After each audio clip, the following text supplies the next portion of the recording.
Are we living inside a black hole? It sounds strange, but some scientists think it might actually be true. As you get ready to sleep, just let that idea settle in for a moment, that everything you see, all the galaxies, time itself, could be happening inside something far bigger than we ever imagined. Before we start, drop a comment below. Where are you watching from? And what time is it for you right now? If you like learning while you rest, or letting science carry you off to sleep, hit subscribe and get comfortable. Let's begin. Imagine you're drifting through space, far from any planet, any star, just you, floating in the dark. Ahead of you is a black hole, a silent shadow in the sky. It doesn't shine, it doesn't twinkle, it just waits. You've probably heard the phrase, nothing escapes a black hole, but what does that really mean? What's actually inside one? The truth is, no one has ever seen inside a black hole. We can't, not because we lack the tools, but because of the very nature of what a black hole is. Light itself, the fastest thing in the universe, can't get out. And if light can't escape, neither can information. But that hasn't stopped scientists from wondering. In fact, it's made them wonder more. A black hole forms when a massive star runs out of fuel. Gravity takes over, collapsing the star in on itself. At some point it becomes so dense that it creates a boundary called the event horizon.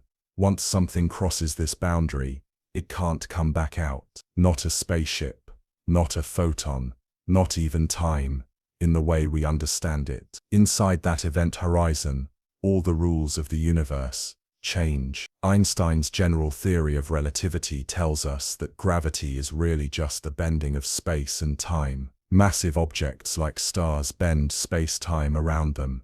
The more massive the object, the more space-time bends. A black hole is what happens when something becomes so dense, so heavy, that space and time bend until they fold in on themselves. The equations say there's a point of infinite density at the center, a singularity.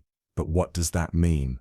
Infinite density, time stopping, where does it all go? Now here's where things get strange. Some scientists began asking a different question, not just what's inside a black hole, but what if what's inside is us? What if the entire universe is the inside of a black hole? It sounds impossible, but it turns out, the equations don't object. In fact, in some ways, it makes the math work better. If you fell into a black hole, you wouldn't notice anything special when you crossed the event horizon. Not at first. The laws of physics still apply locally.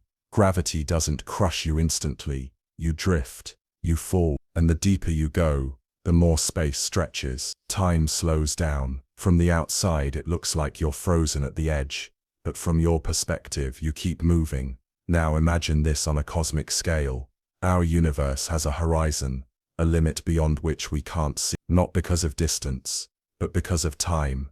Light from those far-off galaxies hasn't had enough time to reach us since the Big Bang. That's why we talk about the observable universe. But what's outside it? We don't know. Maybe nothing, maybe more. That cosmic horizon acts a lot like an event horizon, not in every way, but in some key ones. Just like you can't see past the edge of a black hole, you can't see past the edge of the universe. Information is cut off, distances stretch, time behaves differently the farther out you go. Physicists began to notice the similarities. A black hole has a central singularity. The universe had a Big Bang, a kind of singularity in reverse. A black hole collapses inward, the universe expands outward.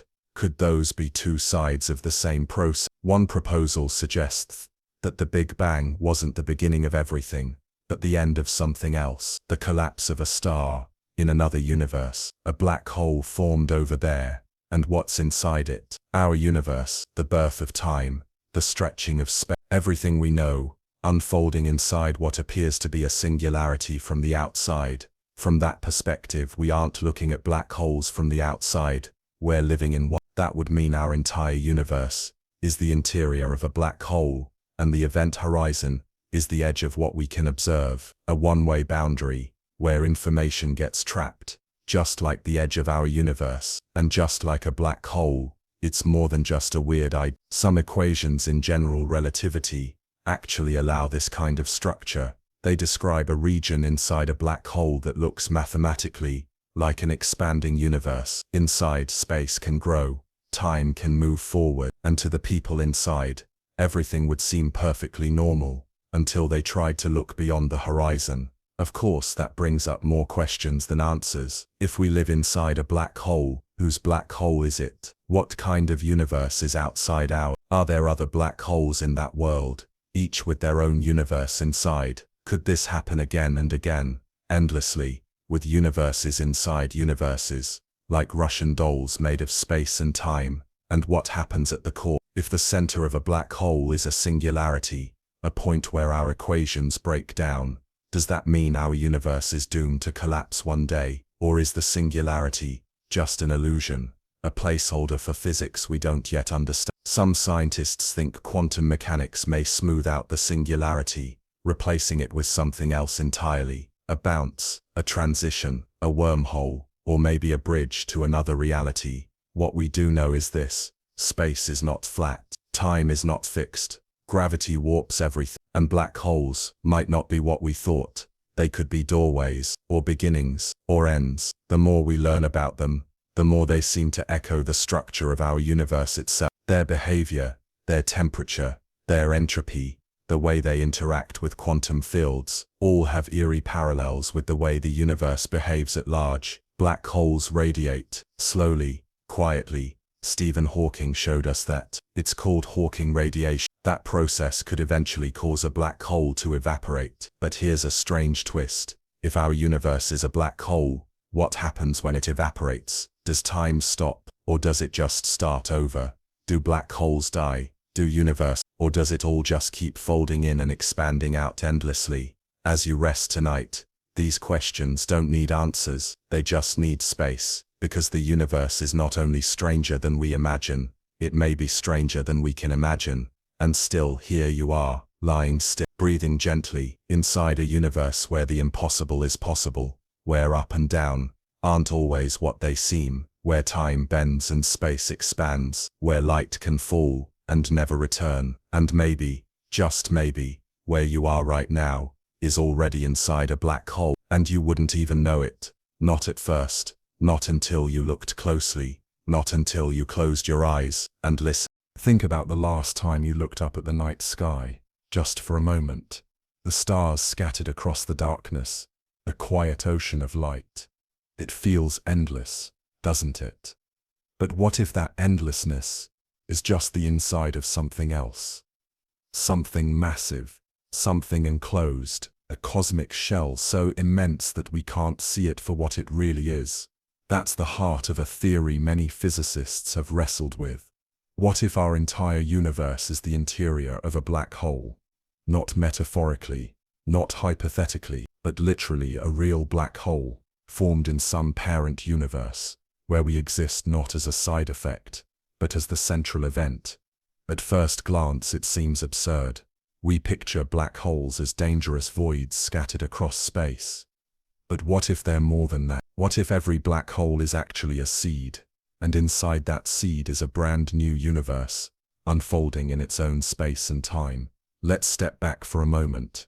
We know from general relativity that massive stars can collapse into black holes. Their gravity becomes so strong that nothing, not even light, can escape. At the center, all the mass crunches down into what we call a singularity, an infinitely dense point, or at least, that's what the math suggests.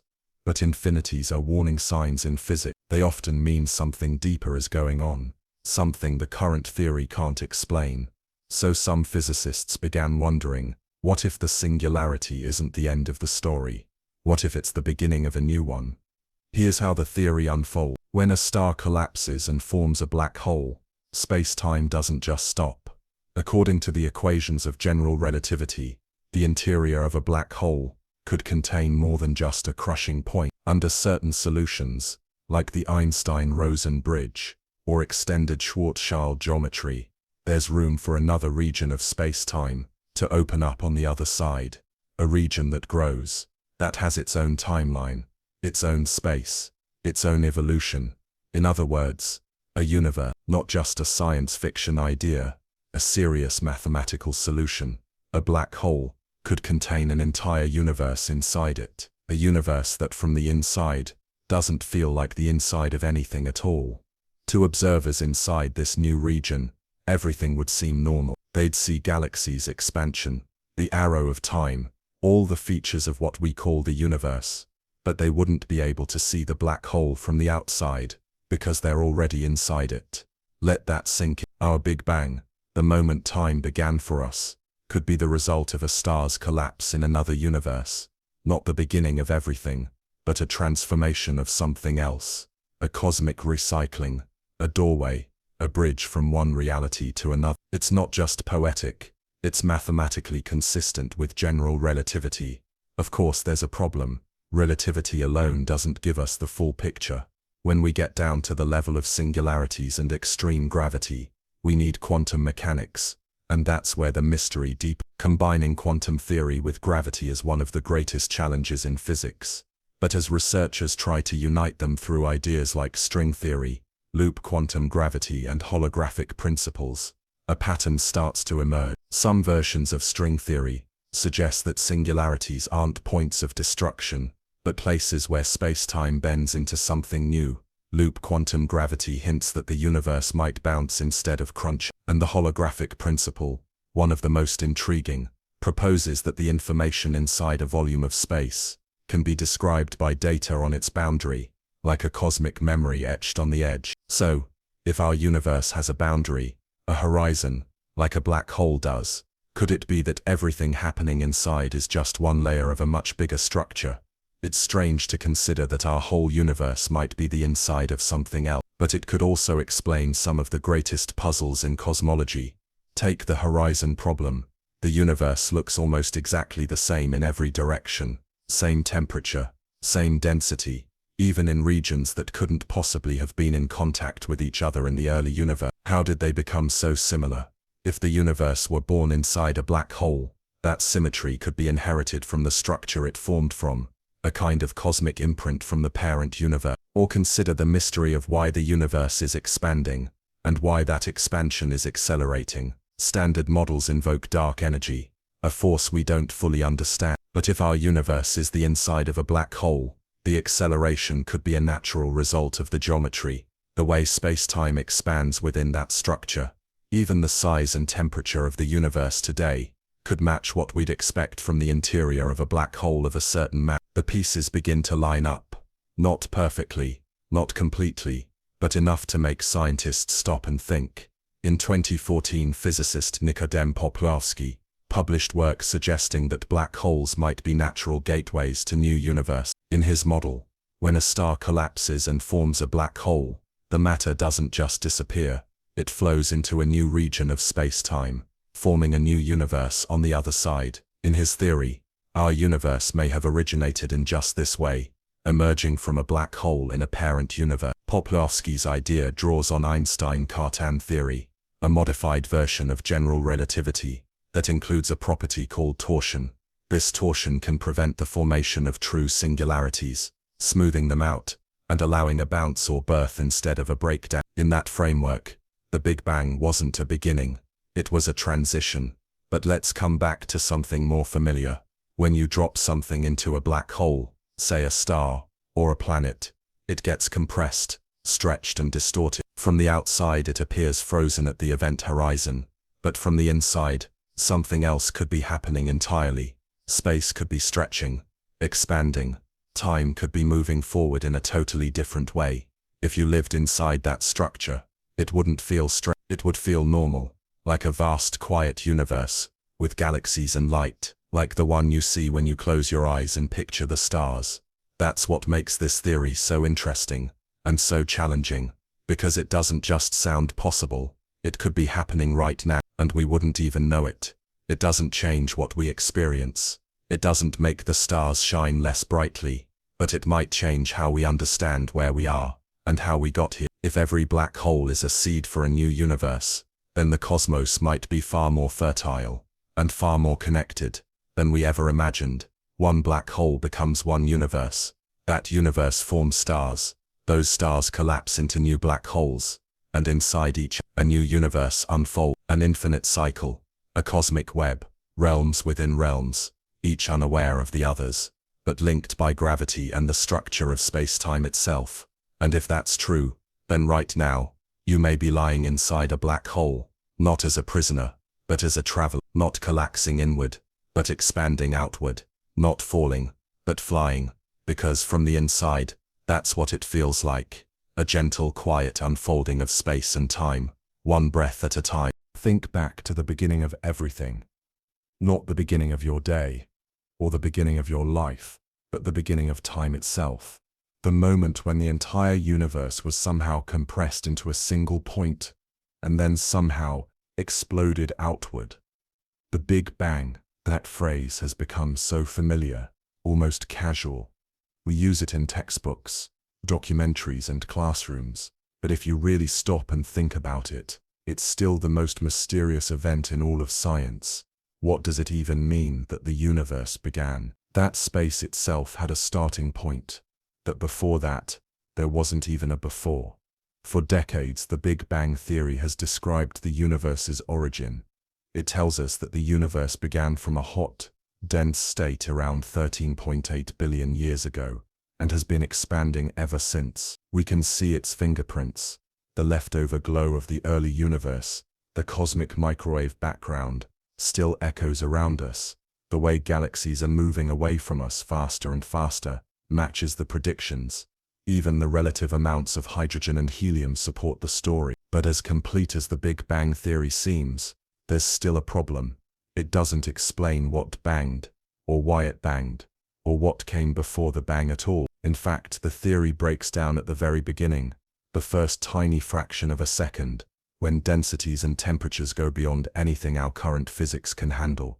It's like the curtain rises, but no one knows what happened backstage. So physicists began looking for ways to extend the picture, to see what might lie on the other side of that cosmic wall. And one idea is that the Big Bang wasn't a beginning at all. It was a white hole. Now, if you've heard of black holes, you might think of white holes as science fiction.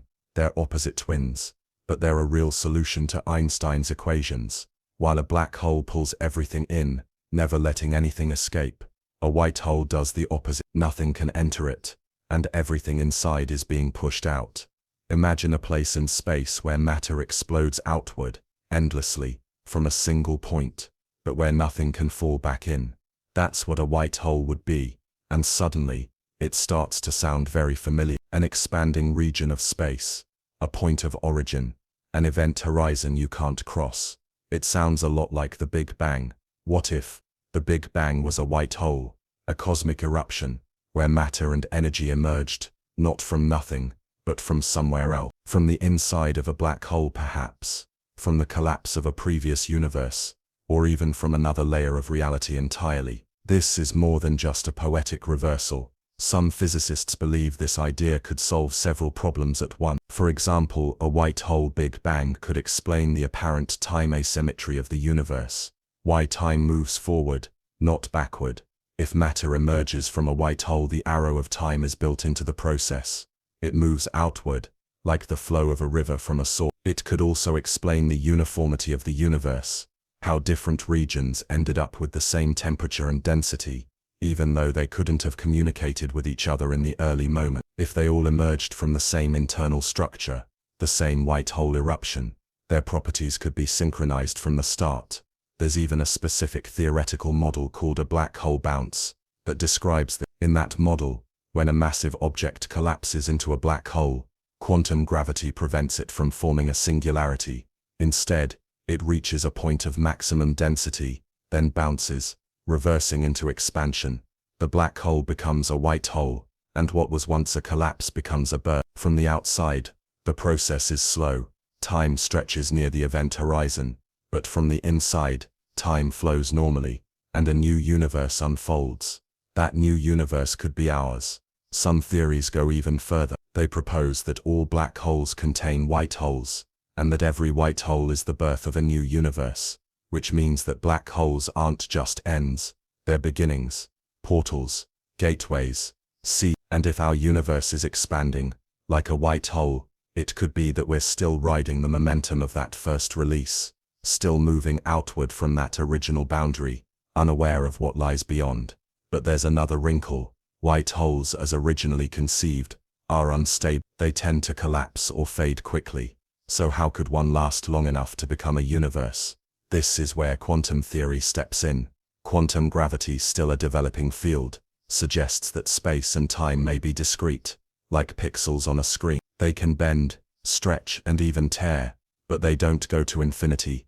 In that case, the singularity at the heart of a black hole might never actually form. Instead, space compresses until it reaches a limit, a bounce point, then it rebounds, and a new region begins expanding, not with an explosion, not with noise, but with expansion. Space itself unfolding like a quiet bloom, and that's what we might be living in. A white hole still expanding, still stretching, still carrying the memory of a black hole collapse from another time, another place. It's a beautiful symmetry. Collapse becomes expansion, ending becomes beginning, gravity becomes the mother of creation, and perhaps that cycle never stops. Each universe giving birth to others through black holes, each white hole blooming into space and time, each new cosmos, unaware of the one that came before, but still connected, through gravity, through structure, through memory written in the shape of the laws we live by. As you breathe in now, and slowly drift closer to sleep, imagine that flow, from inward to outward, from dark to light, from death to birth. The Big Bang was never just a bang. It may have been a bloom, a slow, unstoppable opening of space, a white hole whispering us into existence, and you floating gently in the middle of it all, listening, breathing, resting, as time stretches outward, and space unfolds all around you. Picture this. You're floating in space. No noise, no gravity pulling you, just stars all around, slowly drifting apart. Galaxies seem to move farther and farther away, not because they're racing through space, but because space itself is stretching. That's what astronomers mean when they say the universe is expanding. It's not that galaxies are flying outward through emptiness. It's that the fabric of space-time, the very stage on which reality unfolds, is being stretched, pulled like soft taffy. It feels intuitive to imagine space as a giant container and galaxies as marbles being tossed outward. But that's not quite right. In truth, space is not a container. It's part of the show. And that show, space-time, behaves in ways our senses aren't built to understand. So let's slow it down. Back in 1929, astronomer Edwin Hubble made a strange discovery. He looked at light from distant galaxies and found that it was stretched, redshifted. The farther away the galaxy, the more its light was stretched. And the only explanation, those galaxies weren't just far, they were moving away from us. But here's the key detail. They weren't moving through space. They were being carried by space, by the expansion of space-time itself. It's like dots drawn on the surface of a balloon. As you blow the balloon up, the dots move apart, not because they're sliding, but because the surface is stretching. Everywhere expands at once. In this analogy, the balloon's surface is our universe, a two-dimensional stand-in for a much more complex four-dimensional reality. And the dots, galaxies, stars, you and me, except this balloon has no center, and no edge. Every point in space feels like the center of the expansion. Now think about what that means. It means that as the universe expands, it's not expanding into something.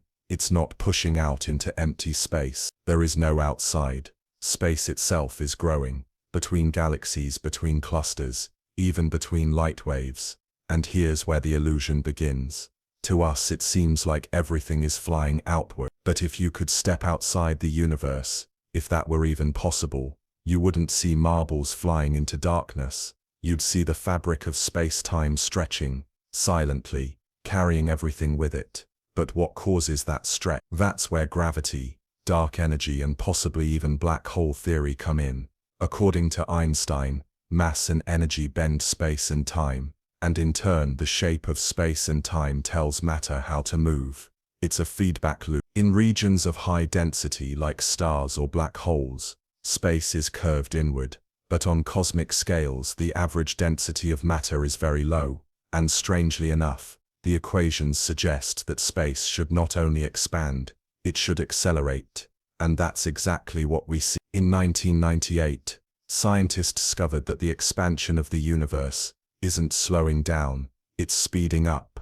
Something is pushing space apart, and we don't know what it is. We call it dark energy, a placeholder for a force or field or behavior we don't yet understand. It's not dark because it's black. It's dark because it's invisible, untouchable, unknowable, for now. Some theories propose that dark energy is a property of empty space itself, that as space grows, more dark energy appears, causing more growth, a runaway effect. Other ideas link dark energy to quantum fields, or higher dimensional geometry. Some suggest it could be the influence of being inside a black hole, that the geometry of such a space would naturally cause expansion from the inside, which brings us back to the illusion. Because if space is expanding everywhere, equally, silently, constantly, then movement becomes relative. There's no central explosion, no debris field, just a steady stretching of space-time. And here's another strange twist. If you're inside a black hole, according to general relativity, space-time becomes curved in a very specific way. Inside the event horizon, space and time switch roles. Moving forward in space becomes like moving forward in time. You can't escape, because escape would require moving backward in time, which the laws of physics won't allow. But now imagine the opposite. Imagine a region of space where instead of being trapped, you're being pushed outward, where time flows forward, and space grows with it. That's our universe. In fact, some solutions to Einstein's equations suggest that the interior of a black hole could feel like an expanding universe, if you're inside it, not crushed, not destroyed, just moving outward, as space stretches around you. From that view, the expansion of our universe may not be a coincidence. It may be a geometric necessity, a natural behavior of space-time inside certain structures. And the reason it feels like expansion, the reason it looks like movement, is because space itself is moving, and we are inside it. No center, no edge, just everything moving away from everything else. It's easy to lose track of how strange that is. We live in a world where movement has context. You walk down a road, a car passes by, the sun rises, then sets. But in space, on cosmic scales, there is no fixed reference point. There is no universal stillness. Everything is relative to everything else. So when we say galaxies are receding, what we really mean is that the space between us and them is stretching, and the more space there is, the more stretching occurs. That's why more distant galaxies seem to move away faster. It's not because they're moving through space, it's because space itself, between you and them, is expanding more rapidly over larger distances. And here's a thought that might make you pause. If a galaxy is far enough away, it recedes from us faster than the speed of light, not because it's breaking any laws. Nothing is moving through space that fast. It's because space itself is expanding that fast, which means there are parts of the universe we will never see, not because they're hidden, but because light from them will never reach. The space between is stretching too quickly. It's called the cosmic event horizon. Sound familiar? A boundary beyond which nothing can be seen, beyond which no signal can return. A point past which space and time stretch in ways we can't interact with, just like a black hole. The parallels are subtle, but undeniable. A black hole has an event horizon, so does the universe. A black hole's core curves space so sharply that time slows, so does our universe. In its earliest moments, during inflation, a black hole's interior, under some solutions, expands from the inside, so does our universe. It doesn't mean the theories are the same, but it makes you wonder, are we seeing the universe as it truly is, or only as it appears from within? Because motion, time, even size, these are all part of the structure we live inside, and from within that structure, some things can look very different from what they really are. Just like a traveler falling into a black hole would never feel the horizon, we may be drifting inside a cosmic space, whose boundaries are unreachable, and the expansion we feel, this slow pulling of galaxies away from each other, might be less like a bang and more like a flow, the quiet unfolding of a fabric we can't escape, the gentle push of something far larger, far older, far stranger. As you drift off now, just let that image settle, you floating in space, not being pulled or pushed, but gently carried by a fabric that's always in motion, a universe that expands not into emptiness, but into itself. And maybe, just maybe, this expansion is the echo of something that once collapsed. Somewhere out there, far beyond the stars you see, farther than any telescope can reach, lies a line you cannot cross. Not because there's a wall, or a force field, or a boundary you can touch, but because of time itself. It's called the cosmic horizon, the edge of the observable universe. And it's not a line you'll find on any map. It's a limit built into the structure of space and time, a horizon we didn't create, but one we were born into.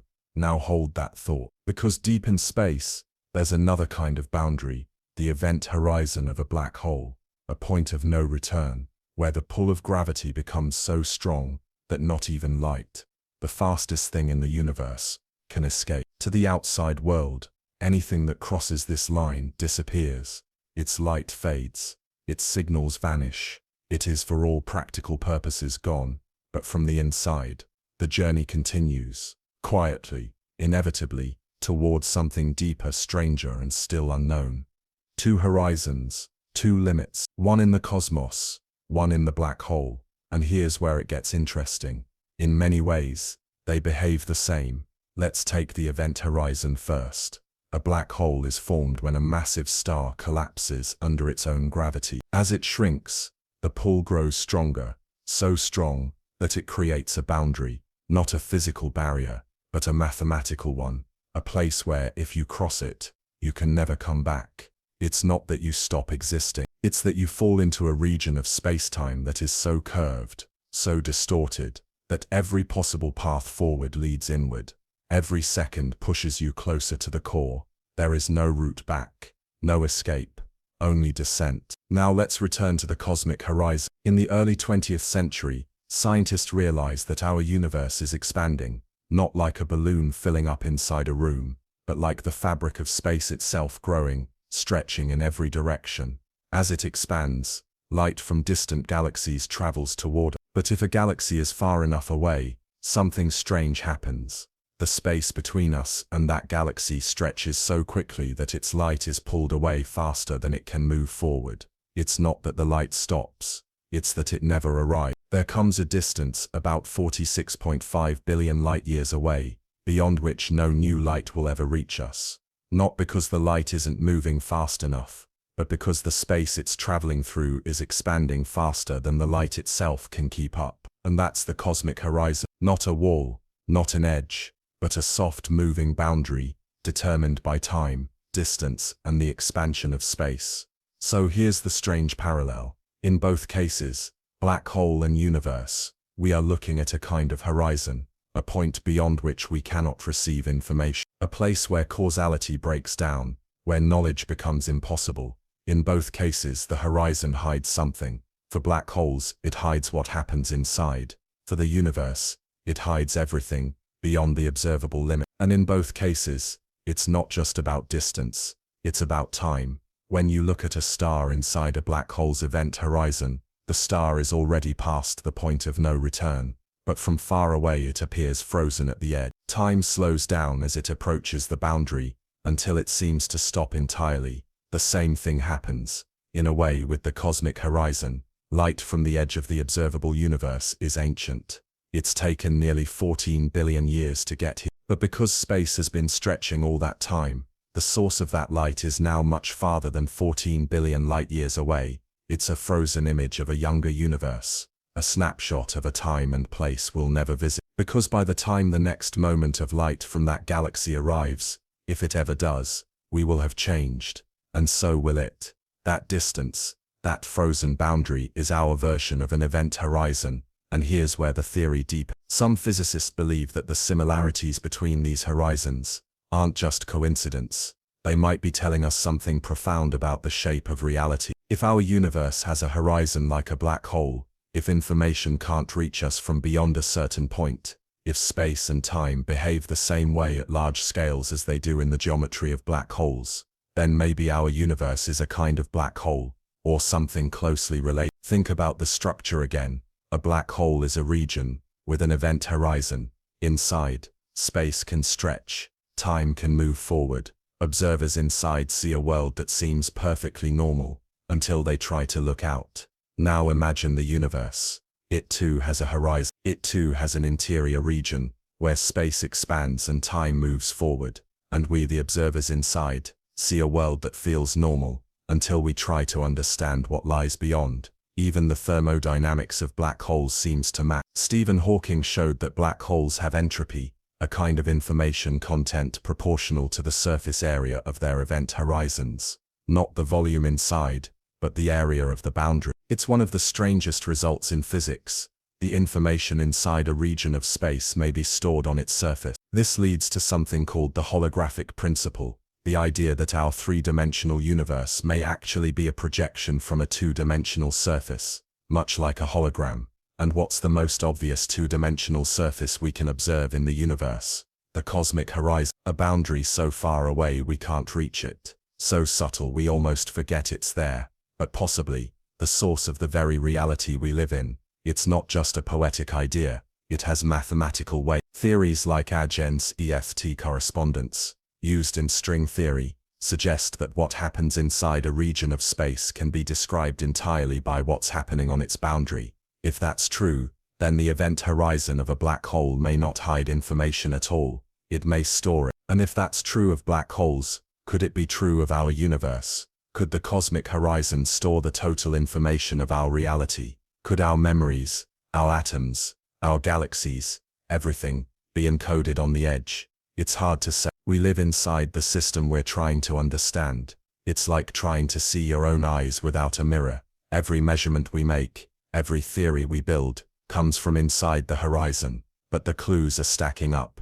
Horizons in black holes, horizons in the cosmos, light trapped, information hidden, time distorted, space stretched, and us floating quietly somewhere in between, wondering, listening, drifting deeper into a space we may never escape, not because we're trapped, but because we were always inside it. And if that's true, then the next time you look at the stars, you won't just be seeing into the past, you'll be looking out toward a horizon that defines everything you've ever known, not as a limit, but as a frame, the edge of the visible, the start of the unknowable, and maybe, just maybe, the skin of something far greater than we can imagine. Close your eyes for a moment.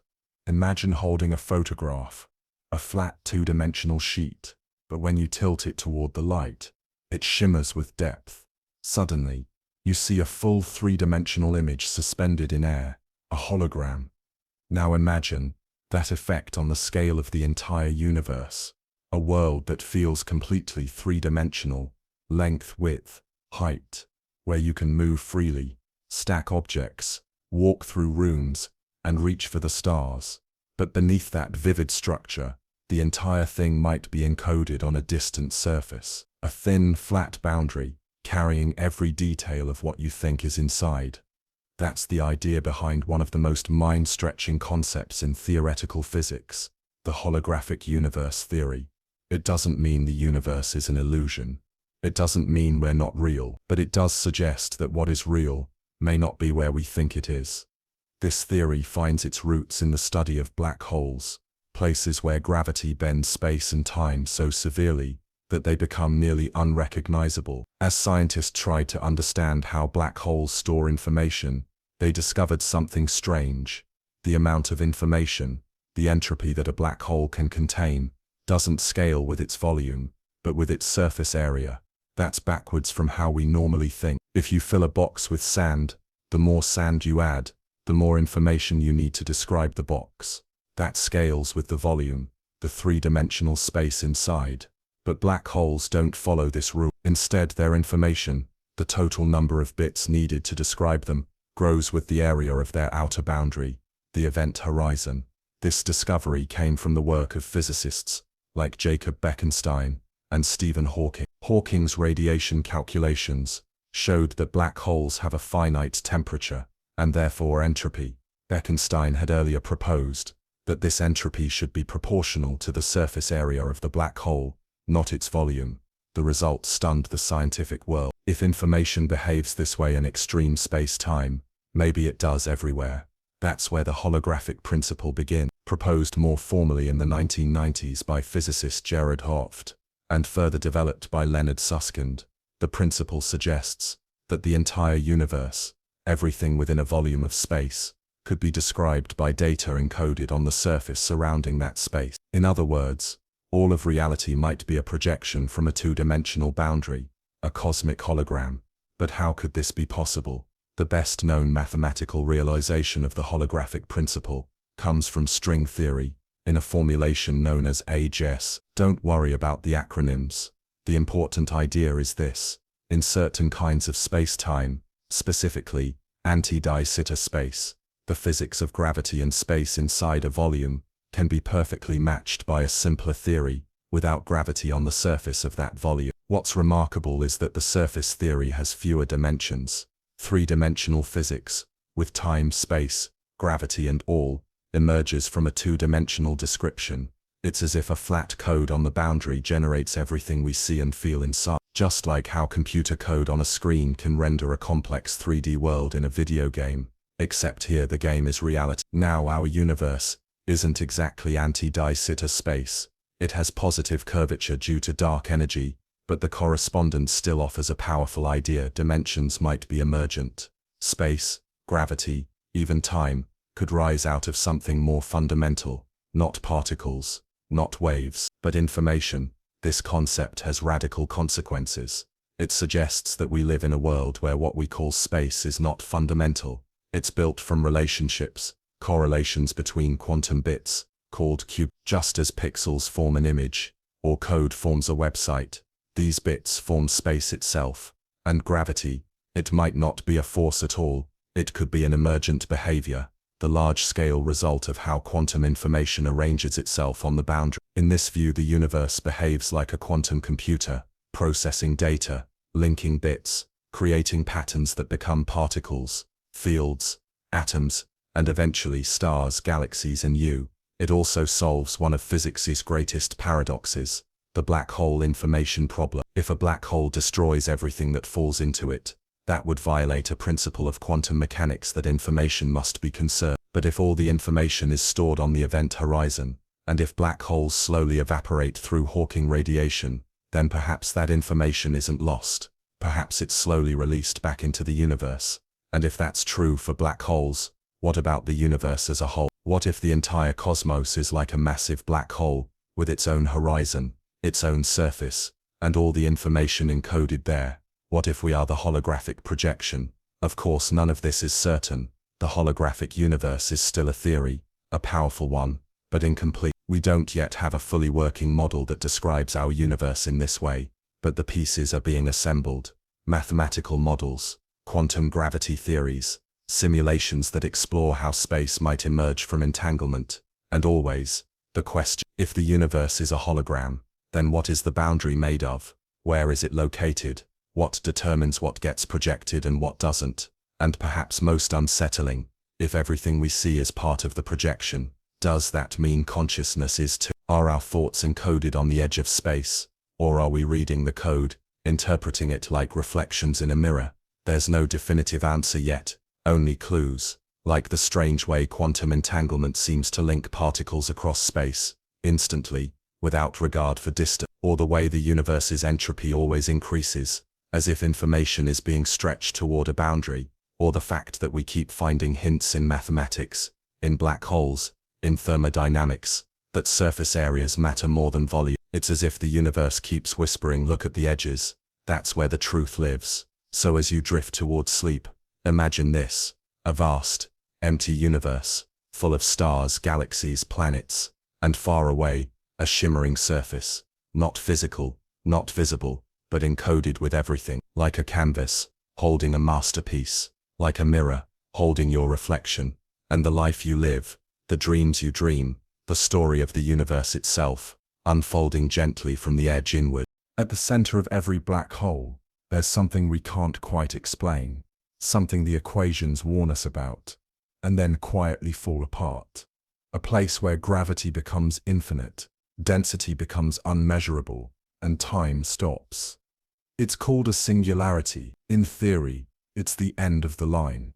The point where everything that falls into a black hole is crushed into something infinitely small. No size, no volume, just mass, compressed into pure intensity. But what exactly is a singularity, and why does it matter so much? Not just for black holes, but for the entire universe. To understand this, we have to go back to Einstein's general theory of relativity. According to Einstein, gravity is not a force, but a curve in space and time. Mass tells space how to bend, and that bend tells objects how to move.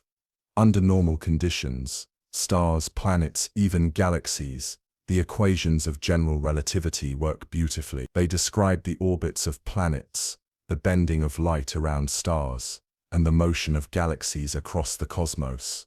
But when the mass becomes too dense, when it's all squeezed into too small a region, something breaks. The equations stop giving answers. They return infinity, undefined numbers, signals that reality, as we know it, has reached a boundary. That boundary is the singularity. In black holes, this singularity is hidden behind an event horizon. We can't see it directly, but we can measure its effects. Gravity becomes so strong that light can't escape. Time slows near the edge, and anything that crosses over is pulled toward the center, toward the singularity, with no way out. It's the ultimate end, at least in classical physics.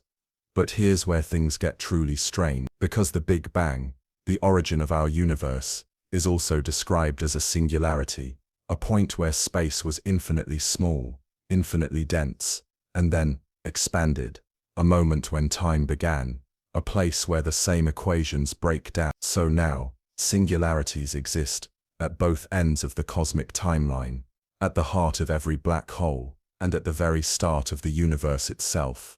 Two extremes, 2 points, where physics, as we know it, stops working, and maybe, just maybe, 2 sides of the same mystery. Some physicists began to wonder, what if the singularity of the Big Bang and the singularity inside a black hole are connected? What if they're the same kind of thing? This is where the idea of black hole cosmology takes root, the possibility that our universe is the interior of a black hole in another universe, that the singularity at the Big Bang isn't the start of everything, but a transformation, the continuation of a collapse, the other side of an event horizon. If true, it would mean that singularities don't end the story, they begin it. But to fully understand singularities, we need something we don't yet have, a working theory of quantum gravity, a theory that unites general relativity with quantum mechanics. Right now, the 2 pillars of physics don't agree.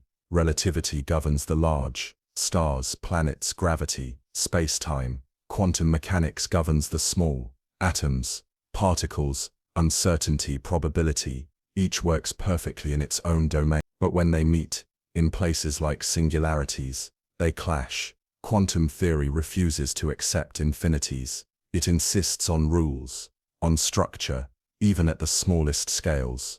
So many physicists believe that singularities, these points of infinite density, aren't real. They're signs that the current theory has reached its limit, that something deeper must replace it. In this deeper theory, the singularity might be smoothed out.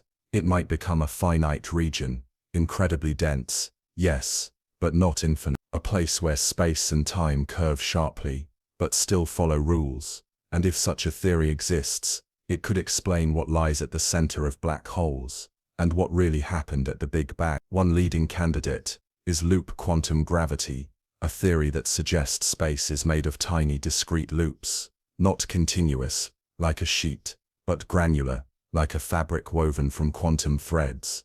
In this view, the singularity of the Big Bang becomes a moment where contraction ends and expansion begins, not a beginning from nothing, but a turning point.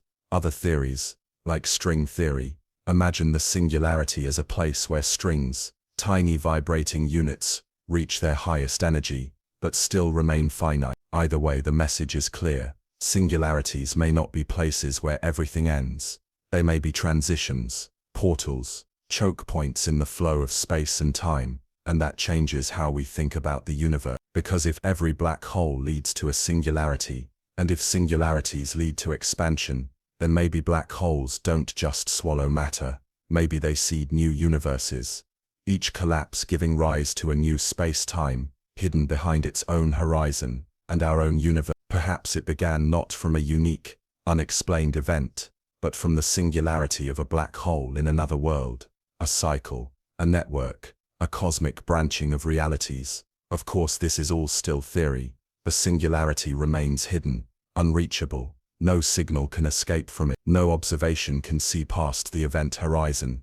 But the math keeps pointing in this direction, and the mysteries we see in our universe, the expansion, the uniformity, the entropy, all begin at that singular moment. That moment we call the Big Bang, which may not be a bang at all, but a quiet unfolding from a deeper geometry. Singularities remind us that our understanding has edges, that physics, for all its elegance, still has places it can't describe, and in those places, something waits, a shape we can't yet define, a law we haven't yet uncovered, a pattern, perhaps, that makes everything else make sense. As you fall deeper into rest, think of those hidden points, not as voids, but as thresholds, the edges of the map, where time slows, and space folds, and new realities begin. Because the universe may not be infinite in space, but it may be infinite in stories, and every singularity, silent, invisible, patient, might be the start of one. Two of the most beautiful, powerful theories in all of physics don't agree. They shape our understanding of everything, from the orbit of the planets to the behavior of atoms. They define how we see the cosmos, how we build technology, even how we measure time. But when brought together, when asked to explain the same thing at the same time, they speak in completely different languages. This is the conflict at the heart of modern physics. General relativity versus quantum mechanics. Both are correct, both are tested, both are stunningly accurate in their own realms, and yet, they don't fit together. It's like trying to build a puzzle out of two perfectly made sets of pieces, but they're cut from different shapes. Each one works beautifully on its own, but together, they don't align. Let's start with general relativity. Published by Albert Einstein in 1915, it replaced Newton's idea of gravity as a force between masses, with something more elegant and more profound. Einstein showed that mass bends space and time, that what we feel as gravity is really just the result of moving through curved space. A planet orbits a star not because it's being pulled, but because it's following a curved path in the space the star has shaped. This theory describes the large-scale universe. Planets, stars, galaxies, the bending of light, the motion of clusters, all follow the rules of general relativity. It explains black holes, gravitational waves, the expansion of the universe. It's smooth, continuous, and deeply geometric. A map of reality drawn with curves, not particles. Now on the other side we have quantum mechanics, born in the early 20th century to explain the behavior of atoms and light. Quantum theory describes the universe on the smallest scales. It's a world of uncertainty. Particles are also waves. Outcomes are probabilistic. Energy comes in discrete amounts. Quanta, not smooth flows. In the quantum world you can't know both a particle's position and momentum exactly. Electrons don't orbit atoms like little moons. They exist in clouds of probability. And sometimes particles are connected across space, instantly, a phenomenon known as entanglement. Quantum mechanics is weird, but it works. In fact, it's the most accurate theory humans have ever built. The predictions it makes match experiments to more decimal places than any other branch of physics. So why is there a problem? Because when the two theories try to describe the same system, like a black hole or the early universe, they don't agree. General relativity says the fabric of space and time is continuous. Quantum mechanics says it's uncertain, discrete, fluctuating. Relativity is deterministic. Quantum theory is probabilistic. And in places where gravity is strong and quantum effects matter, like the center of a black hole or the moment of the Big Bang, the math breaks down. The result: infinities, contradictions, equations that go nowhere. Physicists have spent nearly a century trying to reconcile the two, to build a theory of quantum gravity, a theory that would describe gravity not as smooth curves, but as quantized packets, just like light and matter. Such a theory would explain what really happens inside black holes, what happened at the origin of the universe, what space and time are truly made of. Several approaches have been proposed. One is string theory, the idea that all particles are tiny vibrating strings, and that gravity emerges from the vibration of one special kind of string. In string theory, extra dimensions exist, curled up so small we can't see them. Black holes become smooth. Singularities may be resolved. Another is loop quantum gravity, which suggests that space itself is made of loop, tiny discrete packets of geometry, not continuous but woven from quantum threads. In this view, the universe has a granularity to it, a smallest possible unit of space and time. Other proposals include causal dynamical triangulations, asymptotic safety, and holographic dualities. Each offers clues. None is complete. But why is this so hard? Because gravity is the shape of space and time, and quantum mechanics assumes a background of space and time. If the stage is uncertain, then the actors can't play their role. We need a theory that explains the shape of the stage and the rules of the performance at once. Until we find it, we live in two worlds. One world, the relativistic world, is grand, smooth, slow, predictable. Planets glide, time bends near stars, the universe expands. The other, the quantum world, is tiny, twitching, chaotic. Particles pop in and out of existence. Probabilities replace certainty. Reality becomes fuzzy, and in between, a space we don't yet understand. The Planck scale, a realm so small and energetic that both theories matter, and neither fully applies. It's where singularities live, where black holes begin, where the early universe unfolded. In that space we need new tools, new math, new ideas, and perhaps a new understanding of what space and time even are. Some physicists suggest that space is not fundamental, that it emerges from patterns of entanglement, from the relationships between bits of information. In that view, gravity is not a force, it's not even geometry, it's the result of quantum connections.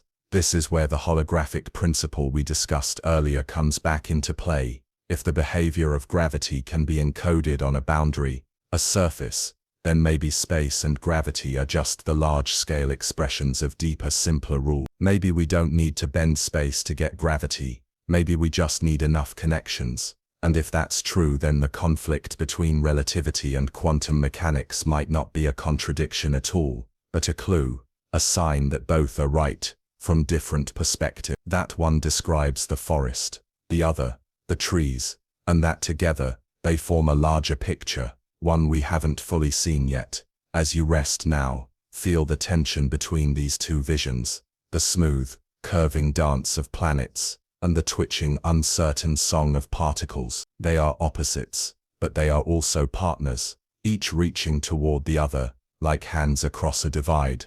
And somewhere in that space between them, our future understanding waits, quiet, patient, complete. Imagine you're standing at the edge of a cliff. A rock lies at your feet. You nudge it gently, and it begins to fall, accelerating downward, pulled by an invisible force we call gravity. But what if that pull isn't really a force at all? What if it's not even fundamental? What if gravity is an illusion? Not in the sense that it isn't real, but in the sense that it's not what we think it is. That gravity might emerge from something deeper, something not made of mass or space, but of information. To explore this idea, we have to take a journey through thermodynamics, the science of heat, energy, and disorder. It begins with entropy. Entropy is a measure of disorder, or more precisely, the number of microscopic configurations that could give rise to the same macroscopic appearance. A hot cup of tea has high energy and low entropy when it's freshly poured, but leave it on the table, and it cools. It loses energy, it gains entropy, its molecules spread into more possible configurations. It becomes less ordered, more typical. The second law of thermodynamics tells us that in a closed system, entropy always increases, order decays, disorder grows. It's not just a statistical trend, it's a rule, one that governs the direction of time itself. Now, apply that idea to space and matter. In the 1970s, physicist Jacob Bekenstein made a remarkable discovery. The amount of information, or entropy, contained in a black hole is not proportional to its volume, but to the area of its surface. This finding was echoed in Stephen Hawking's work, which showed that black holes emit radiation, and therefore must have a temperature and entropy. The conclusion: black holes are not just gravitational objects, they're thermodynamic systems. They follow the same rules as heat, energy and entropy. That led to a strange idea. If gravity shows up in systems that have entropy, maybe gravity is a form of entropy.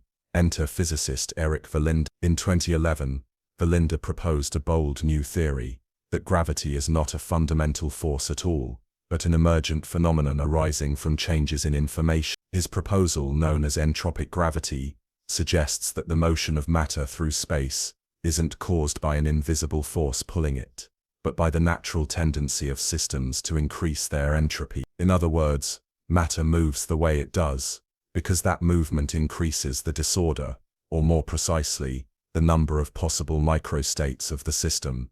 Let's break that down. Suppose you have a holographic screen, a kind of imagined surface, that holds bits of information about everything inside it. When you move a particle near that screen, the number of available configurations for the system changes. That shift in entropy exerts a kind of statistical pressure on the particle, guiding its motion, and the motion that results. It looks exactly like gravity, the strength of the pull, the way it decreases with distance, the way it curves the paths of objects. It all emerges naturally from the equations of entropy. So in this model, gravity isn't a thing that exists on its own, it's a byproduct of information, of the way systems rearrange themselves to become more disordered. That's why it's called entropic gravity. Gravity is a thermodynamic effect. Now this sounds abstract, but it echoes something we already understand. Take temperature for example. Temperature is not a fundamental thing. It's not a particle or a field. It's an emergent property, the average motion of molecules in a system. If you zoom in, there is no temperature molecule, just atoms, bouncing and spinning. But zoom out, and temperature appears, stable, measurable, powerful.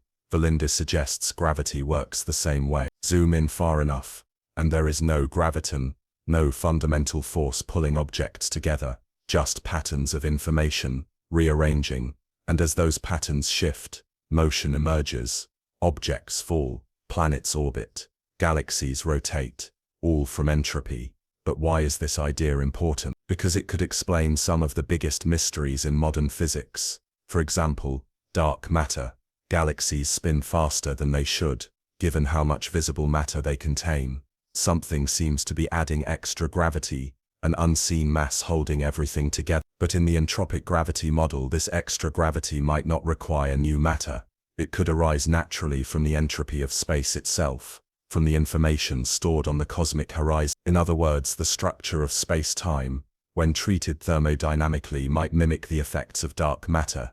No new particles required.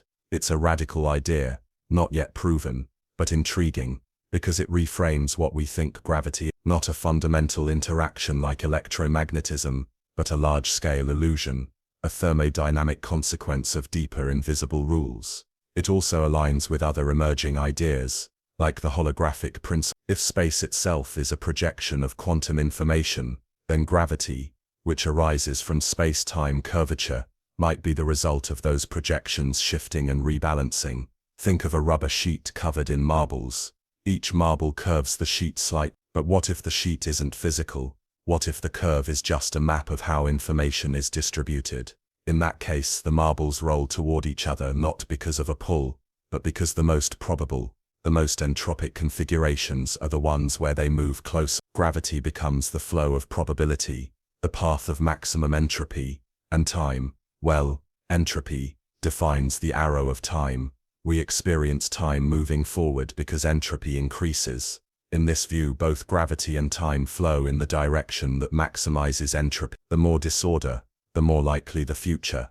Now pause and reflect. In the quiet of space, where galaxies drift and stars burn slowly, gravity feels like a calm force, gentle, patient, eternal. But beneath that calm may lie chaos, a sea of quantum information, endlessly shifting, a web of possibilities, constantly rebalancing, and gravity, just the shadow those movements cast, as if the universe is solving a puzzle in every moment, rearranging itself, bit by bit, to make room for more possibility. And the objects we see, planets, moons, particles, are swept along in that endless calculation, not pulled, not pushed, but carried by the logic of entropy.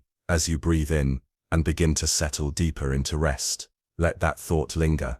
You are lying still, yet the earth holds you, not because of a force that pulls, but perhaps because of a deeper rule, a rule of information, of balance, of change. And in the silence you're not falling, you're being gently placed in the most probable position, by a universe that knows how to keep its story unfolding, not randomly, not harshly, but softly, one bit at a time.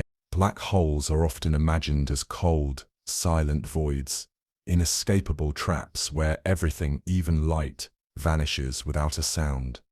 But in reality, black holes are not just cosmic drains, they are thermodynamic systems.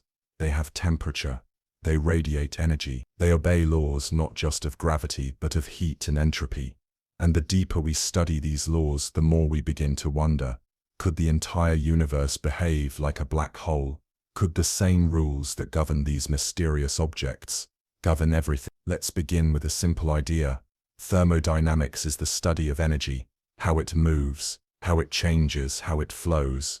The first law of thermodynamics says energy can't be created or destroyed, only transferred or transformed. The second law says entropy, a measure of disorder, always increases. The third law says there is a limit to how cold something can get. Now apply these ideas to black holes. In the early 1970s, physicist Jacob Bekenstein made a bold proposal that black holes aren't just gravitational phenomena, they have entropy. The more mass a black hole has, the more entropy it contains. But here's the strange part, that entropy doesn't scale with the black hole's volume, but with its surface area, specifically the area of its event horizon. It was an odd idea. Why would the surface of a black hole determine its entropy, rather than what's inside? But shortly after, Stephen Hawking found something even more surprising. Black holes, he discovered, are not perfectly black. They radiate. This faint emission, known as Hawking radiation, means black holes have a temperature, and that temperature is inversely proportional to their mass. Small black holes are hot, large ones are cold. The radiation is too weak to detect from Earth, but its implications are vast. Because if a black hole has temperature, and it radiates energy, then it must eventually evaporate. That means black holes are not eternal. Given enough time, they will lose mass, shrink and vanish. Which leads to a paradox. If something falls into a black hole, say a star or a spaceship, and the black hole later evaporates, where does that information go? Quantum mechanics says information can't be destroyed. But if the black hole vanishes, and the information isn't released, that law is broken.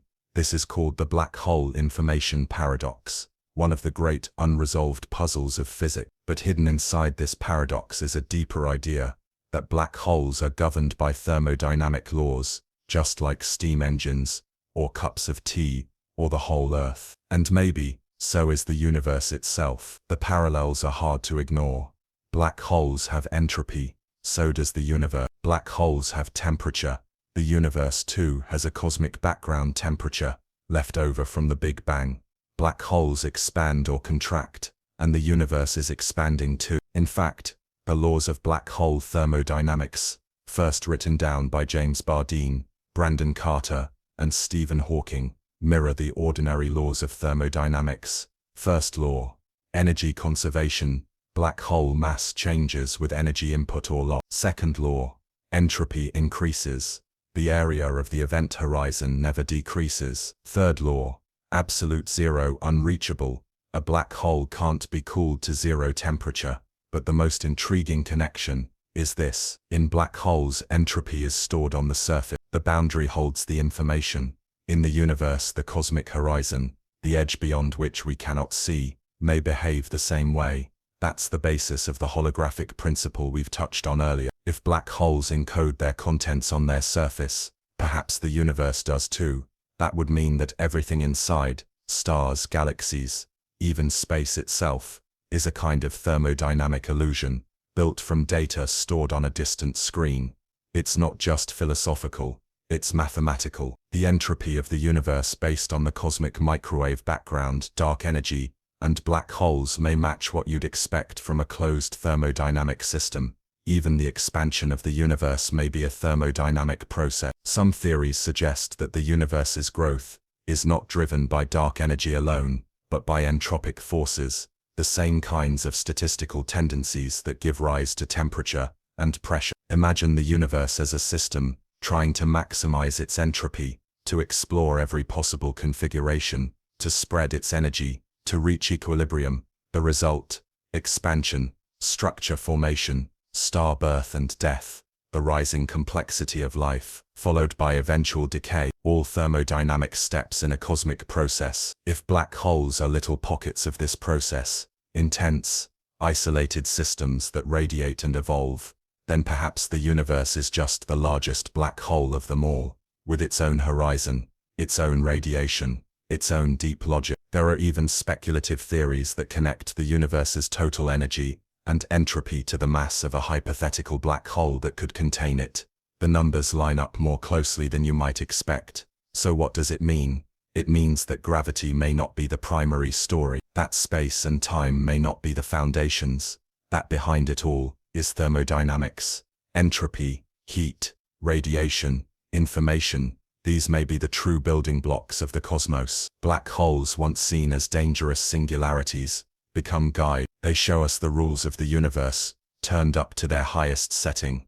They tell us how space bends, how energy flows, how information hides, and maybe, how it returns. And in doing so, they reflect something deeper, that the universe is a system, not a random explosion, but a machine that runs on laws, rules that are statistical, yes, but not chaotic, patterns that repeat, connections that echo across scales, from the tiniest black hole to the great unfolding of space itself. As you rest now, consider this, that every breath you take, every photon of light, every atom in your body, is part of a system, tending toward entropy, not as a collapse, but as a journey, a long, slow movement from order to complexity, from simplicity to structure, from structure to stillness. And maybe, if the universe is anything like a black hole, that stillness isn't the end, it's a boundary, one that leads quietly into something new. Imagine throwing a book into a fire.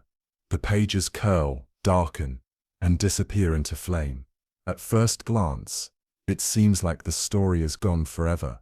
But if you think carefully, if you understand the laws of physics, you realize the story hasn't vanished. The information is still there, scattered in the smoke, the heat, the ash, the molecules released into the air. The shapes have changed, but the data, the details that made that book what it was remain, encoded in a different form. This is one of the fundamental beliefs in physics. Information is never truly lost. No matter what happens to matter or energy, collapse, explosion, decay, the information that describes a system is preserved. It may be scrambled, it may be inaccessible, but it's not erased. And that's why black holes are such a problem. Because when something falls into a black hole, a planet, a spacecraft, a beam of light, or even a human being, it seems to vanish, not just physically, but informationally. Every detail of its structure, its history, its unique pattern of particles gone, swallowed behind the event horizon. And eventually, if Hawking radiation is correct, the black hole will evaporate completely, leaving nothing behind. So where does the information go? That's the black hole information paradox, a conflict between general relativity and quantum mechanics, between a universe where information is conserved and one where it seems to disappear. According to general relativity, once something crosses the event horizon, it has no influence on the outside world. The black hole might grow in mass, but all other details, shape, charge, composition, are erased. Black holes, it's said, have no hair. They are featureless, but quantum theory doesn't accept that. In quantum mechanics, every interaction is reversible. In principle, the future can always, in theory, be traced back to the past. A process that destroys information breaks the very fabric of quantum theory. So who's right? This paradox stood for decades. Physicists argued. Some said information must be lost, even if it meant rethinking quantum theory.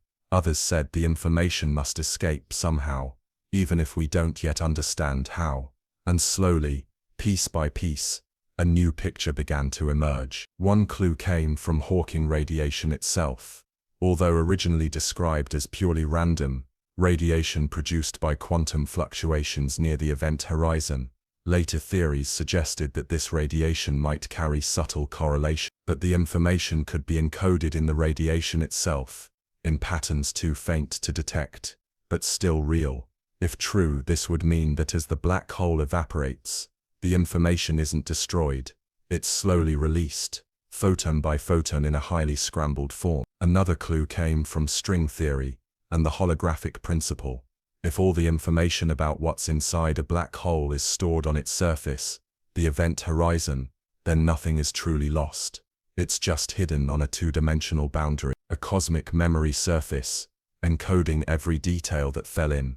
From this perspective, a black hole becomes like a hard drive, a compressed encrypted storage unit, and Hawking radiation is the slow process of reading it back out.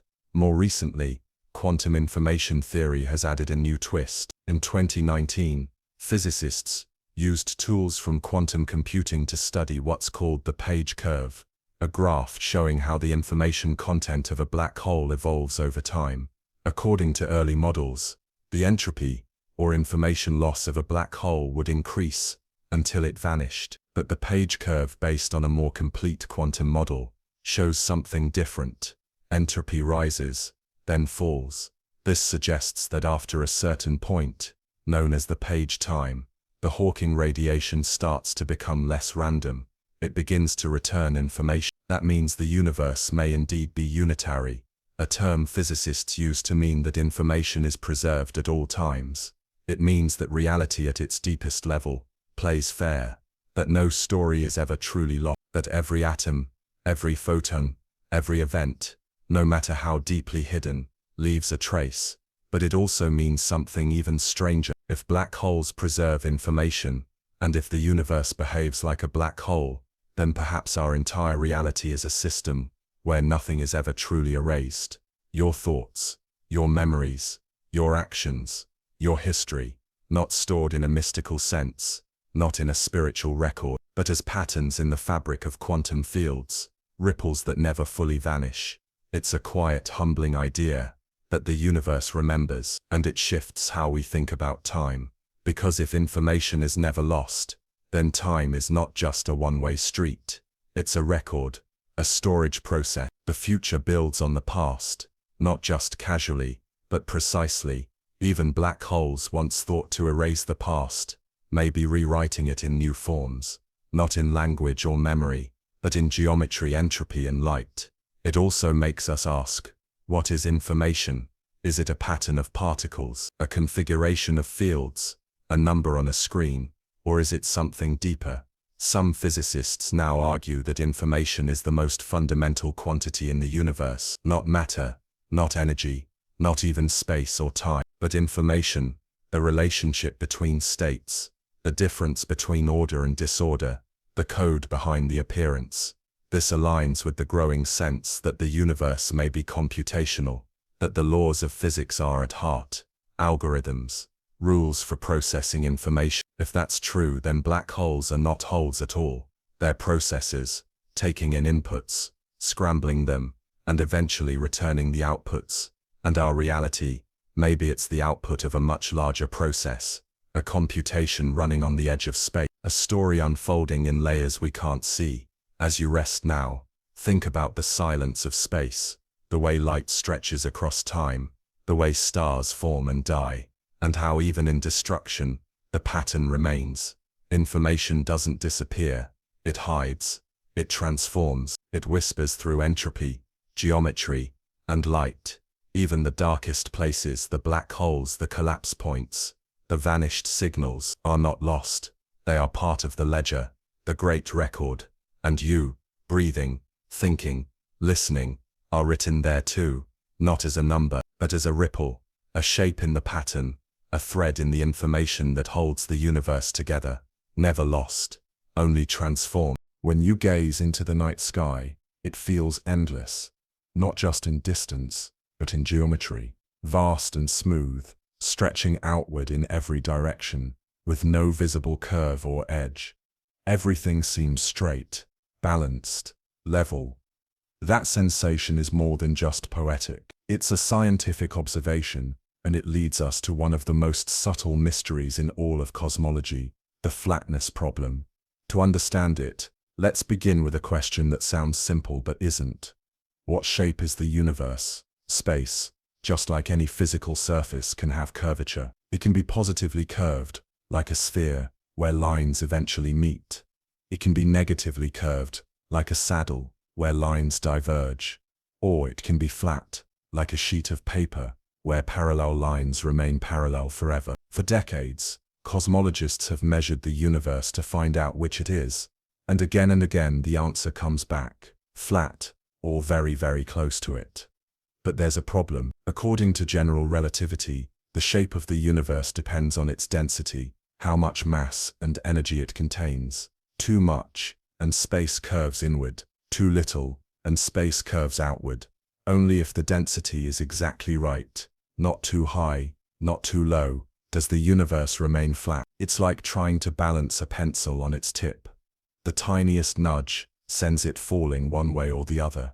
In cosmological terms, this means that if the universe is flat today, then it must have been even flatter in the past. A deviation of just one part in a quadrillion at the time of the Big Bang would have made the universe either collapse too quickly or expand too fast for stars and galaxies to form. But it didn't. Somehow, the universe stayed balanced, perfectly tuned, as if it knew how to maintain flatness. This is the flatness problem, a puzzle that haunts standard cosmology. Why is the universe so close to flat? Why was the early universe so precisely tuned? And is there a natural explanation, one that doesn't rely on miraculous coincidence? One traditional solution is inflation, a brief period of exponential expansion in the early universe. Inflation can smooth out curvature, like stretching a balloon until its surface looks flat. It helps explain not just flatness, but also uniformity and structure. But inflation raises its own questions. What caused it? Why did it stop? Is it the only answer? Some physicists think not. They believe the flatness problem might be solved by a different idea entirely, one that comes from black hole physics. Let's return to that concept we've visited before. What if our universe exists inside a black hole? Inside a black hole, space doesn't behave the way we expect. Time and space switch roles. Distances stretch. The fabric of reality bends inward. But under certain models, especially those inspired by loop quantum gravity and string theory, the interior of a black hole can look like an expanding universe. And here's the key idea. In these models, the interior geometry naturally trends toward flatness. Why? Because the collapse that formed the black hole starts with an enormous concentration of matter, a nearly perfect sphere of mass and energy. As it collapses, the interior space becomes smooth and isotropic, the same in every direction. And as this new region unfolds, it expands outward in a way that mirrors a Big Bang. But unlike random explosion, this expansion carries a kind of geometric inertia, a built-in flattening, inherited from the structure of the black hole itself. In other words, if our universe was born from the interior of a black hole, then its flatness might not be a miracle, but a consequence of where it came from. The extreme conditions of the collapse, symmetry, density, energy, set the initial conditions for an expanding space-time that is naturally close to flat. The curvature isn't fine-tuned, it's inherited. Just as a seed carries the shape of the tree it will become, the geometry of our universe may carry the signature of the black hole that birthed it. This is more than just metaphor. Some solutions in Einstein-Cartan theory, a modification of general relativity that includes spin and torsion, show that black holes with specific properties can give rise to new regions of space-time. Those regions expand from within, obey thermodynamic laws, and possess curvature that trends toward zero. That is, they expand into flatness. And if that's true, then the flatness of our universe isn't a coincidence, it's a clue about where we came from, a clue about the geometry of something larger, a clue that the universe may not be everything, but just one region, inside something else. In this view, black holes are not endpoints, they are gateways, and each one might hold a new universe inside, some curved, some not, some chaotic, some smooth. We just happen to live in one, where the curvature is flat enough to allow for stars, chemistry, life, and late-night thoughts about space.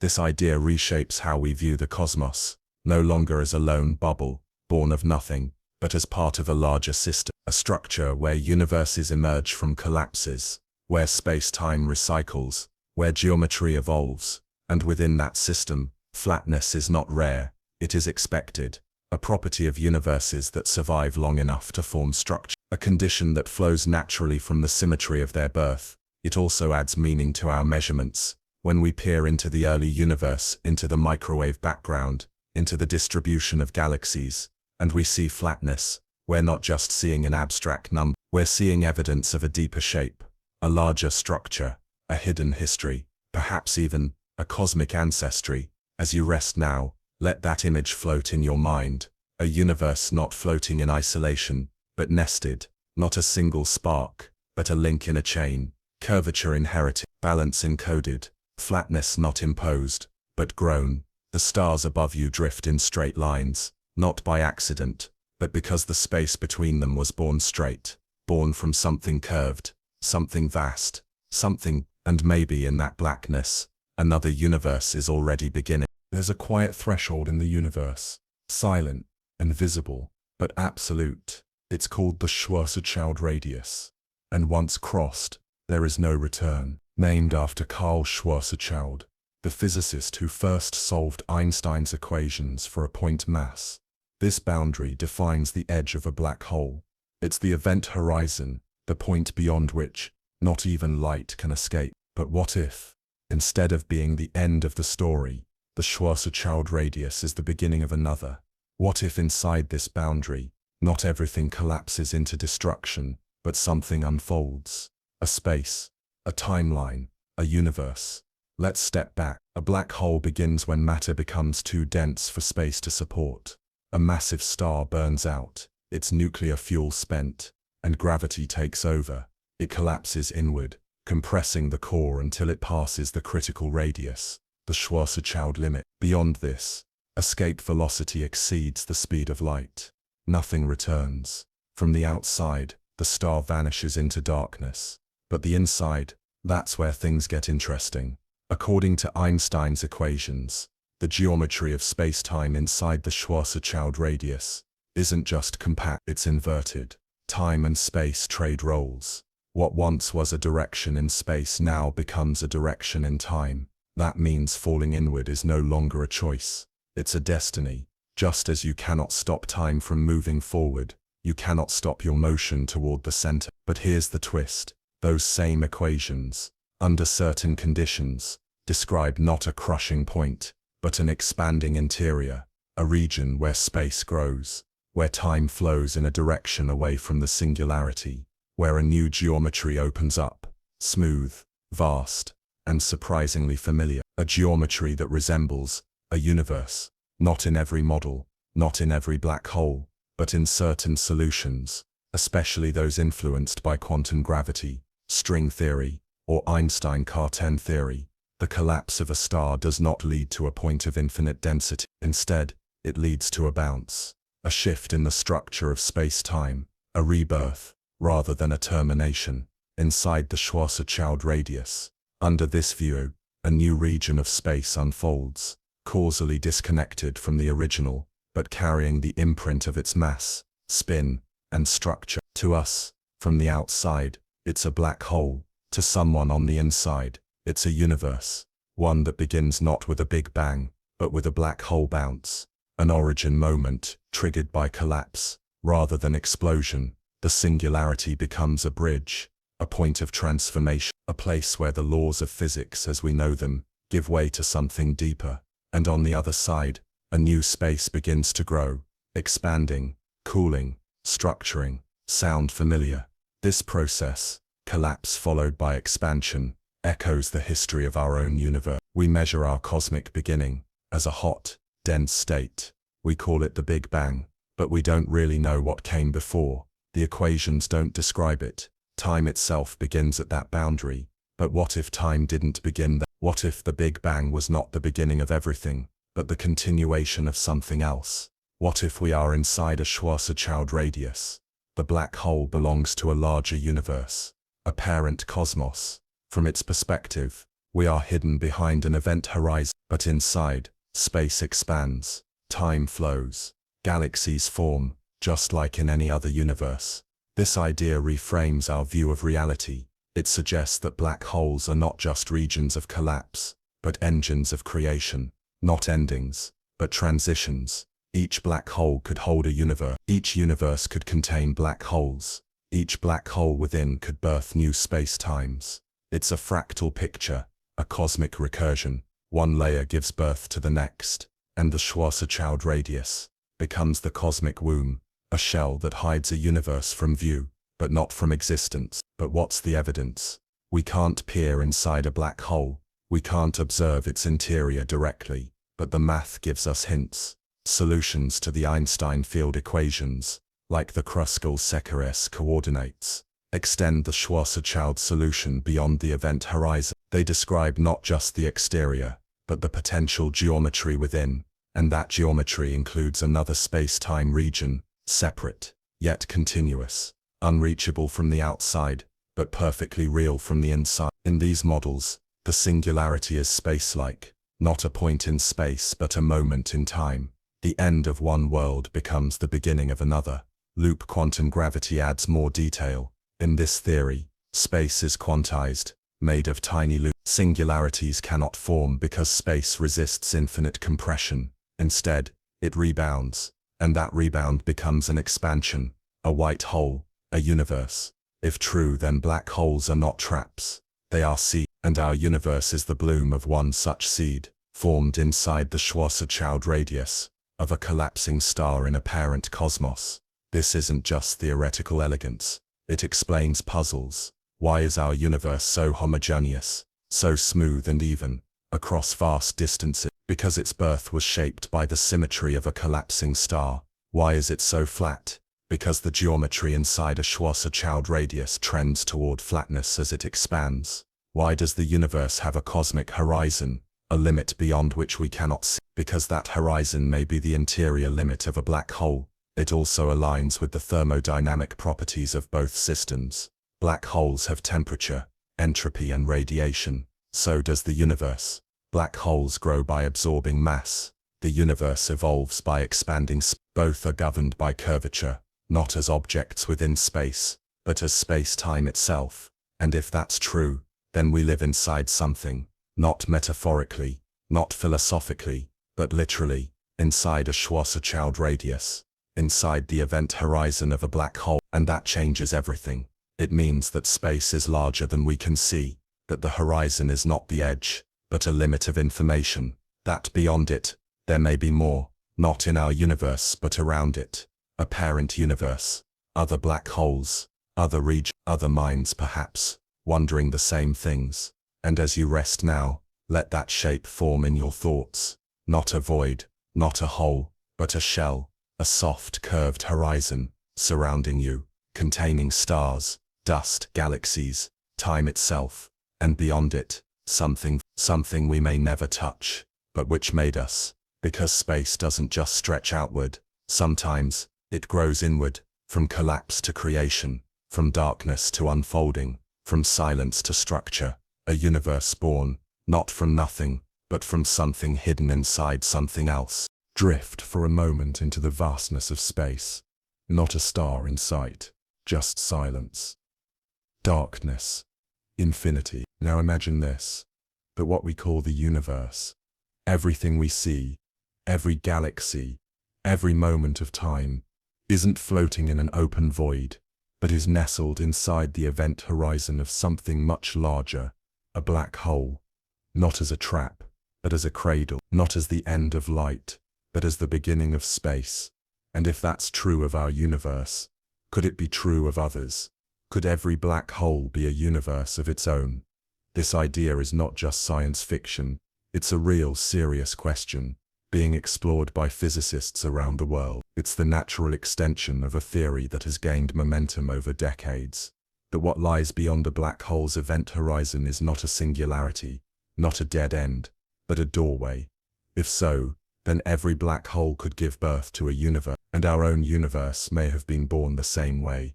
Let's explore why this idea matters, and why it might actually be true. To start, black holes are incredibly common. They form when massive stars collapse. They grow at the centers of galaxies. They collide, merge, and ripple space-time itself, with gravitational waves. They are not rare exceptions. They are woven into the fabric of the cosmos.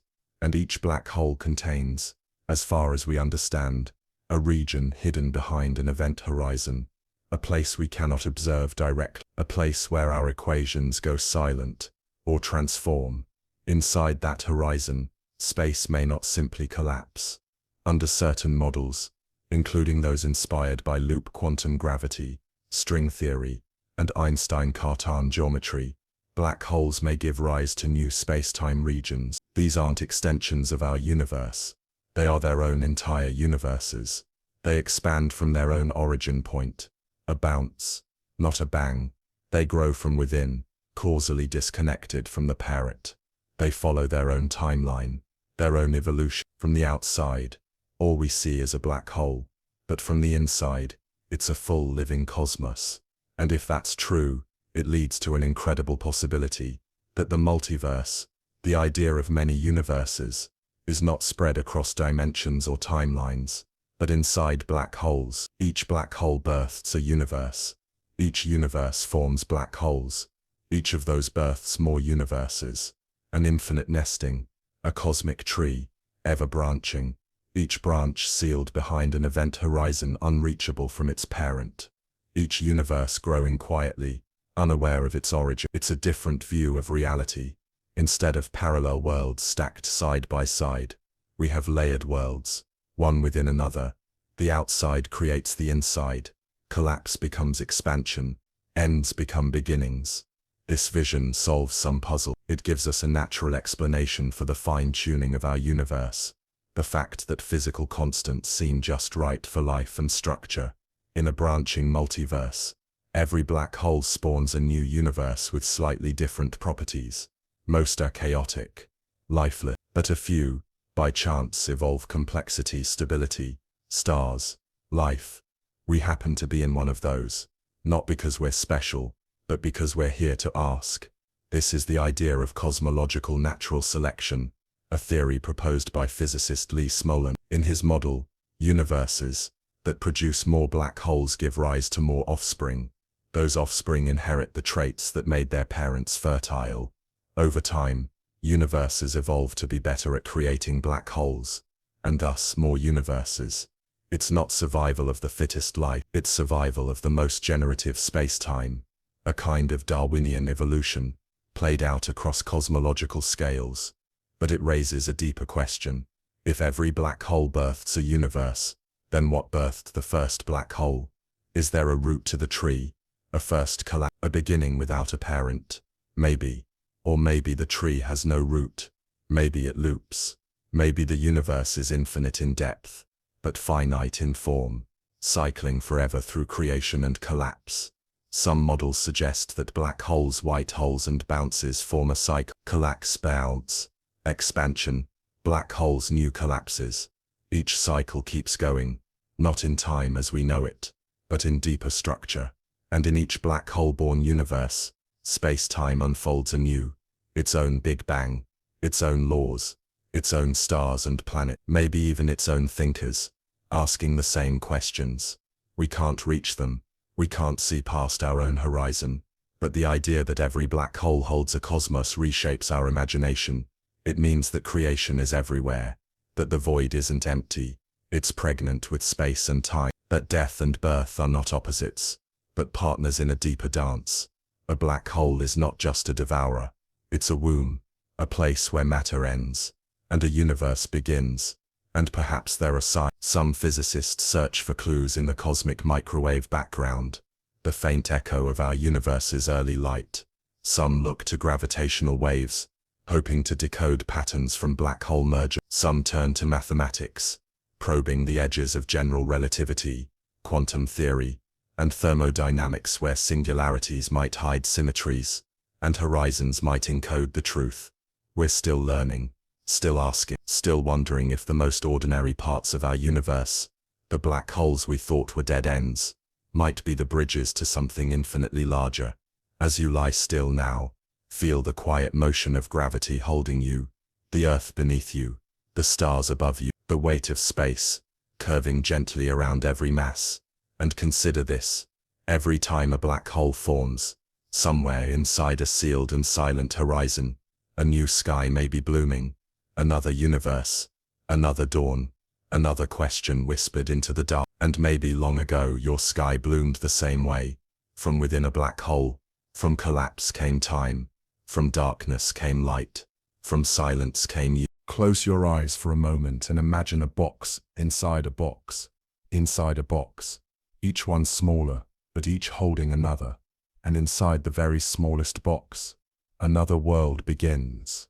Now imagine that isn't just a metaphor, but the true shape of reality, a structure where universes are not laid out side by side, but stacked within each other, like a Russian nesting doll made not of wood or clay, but of space and time. This is the idea of infinite nesting, that black holes do not end with collapse, but bloom into new space-times, that each universe holds black holes, and each black hole holds a universe, and so on, endlessly, a recursive cosmos. A cosmic fractal, not because the universe is looping back, but because it's branching inward. Every time a star collapses into a black hole, it may spawn a region of space where time flows forward, where galaxies may form, where life may one day awaken, unaware of its origin. And within that new universe, stars will eventually form and die, and some will collapse into black holes again. And inside those, more space, more time, more beginnings. This structure is not easy to picture. We are so used to thinking of up and out, space stretching into emptiness. But infinite nesting asks us to think inward, to imagine that space does not only expand away from some central bang, but also grows inside the boundaries we call horizon. In this picture, black holes are not holes at all. They are bridges, points where the outside collapses and the inside begins, where time, bent so sharply it seems to end, finds a new direction to flow. Mathematically, this is not impossible. In some extended models of general relativity, particularly those that include torsion or quantum corrections, the core of a black hole is not a singularity, but a transition. Instead of a point of infinite density, it becomes a region of extreme curvature, followed by an expanding interior. This is how nesting begins. One reality collapses inward, and inside that collapse, space stretches outward again. The process is invisible from the outside. No light escapes, no signals return. But from within, it is just as real as the world you know. To an observer inside, everything appears normal. They see stars, galaxies, cosmic background radiation. They experience time. They wonder about black holes of their own, just like you. Because from within a universe, there is no way to know what's outside, no way to look past your cosmic horizon, no way to trace the thread back to its origin. All you can see is the inside. All you can measure is your own time. And so the nesting continues, quietly, without fanfare. One universe inside another, each one unaware of the others. each one believing itself to be all there is. But if the structure is real, then everything you know, this moment, this sky, this thought, exists inside a vast hierarchy of realities, layer upon layer. Universes inside black holes inside universes, realities branching forever into new realities. Some physicists call this the black hole multiverse, not a set of parallel timelines, but a vertical structure, a generational cosmos, where each collapse gives rise to an interior space-time. It's a model that explains more than it seems. Why the universe is flat, why it has an entropy limit, why it began in a hot, dense state, why time flows forward, why black holes may not destroy information. Because in this structure, everything is preserved, just not where you can see it. Information from one layer becomes the seed of the next. Patterns pass forward, constants shift slightly, and universes evolve. Even the process of evolution itself could follow the logic of selection. In theories like cosmological natural selection, universes that are better at forming black holes produce more offspring over vast cosmological generations. This could lead to the emergence of universes with conditions favorable to complexity, and perhaps even life. Not an accident, but a consequence of structure. Now, this idea isn't proven. It may never be. The nesting of space-times, by its very nature, hides each layer behind an event horizon. We cannot see the universe beyond ours, nor can we see the universes birthed by our black holes, but we can observe patterns, entropy increasing, information conserved, horizon-like boundaries, thermodynamic parallels. Every time a black hole forms in our universe, something familiar happens. A boundary appears, information becomes unreachable, a region becomes isolated from the rest. It mirrors the very conditions of our cosmic beginning, not just symbolically, but physically, mathematically, dynamically. So perhaps we are just one room, in a much larger house, a chamber built inside the shell of another, a layer resting gently on deeper layers, all sealed, all silent, all unfolding, one after another. This vision also changes how we think about the future. If our universe ends in collapse, through gravitational contraction, or black hole evaporation, that might not be the end. It might be the birth of something else, another inward branch, another echo of this reality, rewritten in new constants, new geometry, a new room, in the infinite nesting of all rooms. And maybe, somewhere deep inside this hierarchy, another version of you is asking the same questions, looking at the stars, measuring expansion, dreaming of what might lie beyond the horizon. As you drift deeper into sleep, let this image rest softly in your mind. Not emptiness, but structure.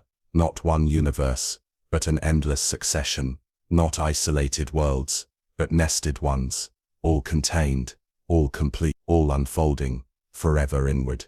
And you, resting in one of them, inside a sky that was once a horizon, carried gently by a universe that is not alone, but part of something far more vast than we can ever see. There is a silence in deep space that is unlike any other. Not the absence of sound, for space has no air to carry it, but the absence of interruption. Stillness at a scale beyond anything the mind can hold. And within this stillness, a shape begins to form, not sudden, not violent, but slow, patient, precise. The space itself begins to curve. A region of time begins to slow, not because something moves through it, but because space itself responds. This is how black holes are born. But what happens after the collapse, after the boundary forms, after light itself turns back? What emerges is not just an object, but a structure, a system with properties, behaviors, even adaptations. We often imagine black holes as static, frozen regions where nothing happens, but in truth they are dynamic. They evolve, they interact with their surroundings, and in doing so they shape the cosmos. They are the silent architects of deep space. Let's look closer. The most familiar type of black hole is known as a stellar black hole, formed when a massive star exhausts its fuel and collapses. But there are others, Supermassive black holes, millions or even billions of times the mass of our Sun, lie at the centers of galaxy. Intermediate black holes, harder to detect, are thought to form in merging star clusters. And then there are primordial black holes, theoretical relics from the earliest moments of the universe, smaller, stranger, but possibly still lurking. Each kind behaves differently, but all share one defining feature: the event horizon, a surface beyond which nothing can return. Yet that surface is not a wall, it's a region of influence. And the ways in which black holes interact with the universe around them, how they pull, how they spin, how they grow, are as varied as the structures of life itself. Let's begin with spin. Black holes are rarely still. Most rotate. Some spin slowly, others near the speed of light. This spin does not just affect their shape, making them slightly flattened at the poles. It also affects space-time itself. Near a spinning black hole, space is dragged around with it. This effect, known as frame dragging, means that nothing, not even light, can remain at rest near the hole. Everything is pulled into a whirlpool of space and time. In the region just outside the event horizon, called the ergosphere, objects can still escape. And if you fall in just right, you can actually extract energy from the black hole's spin. This is known as the Penrose process, and it reveals something remarkable. Black holes may seem passive, but they can give back. Now consider mass. Black holes grow by consuming matter, gas, dust, stars, even other black holes. When material falls toward a black hole, it doesn't just vanish, it heats up. It forms an accretion disk, a swirling spiral of plasma, moving at near light speeds. These disks shine brightly in X-rays and ultraviolet light. They can outshine the galaxy around them. They are how we detect black holes, not by what they absorb but by what they stir up. And sometimes these feeding black holes emit jets, beams of high-energy particles launched from their poles, stretching across thousands of light years. These jets are among the most powerful forces in the universe. They sculpt galaxies, they heat intergalactic gas, they prevent star formation in some regions, and trigger it in others.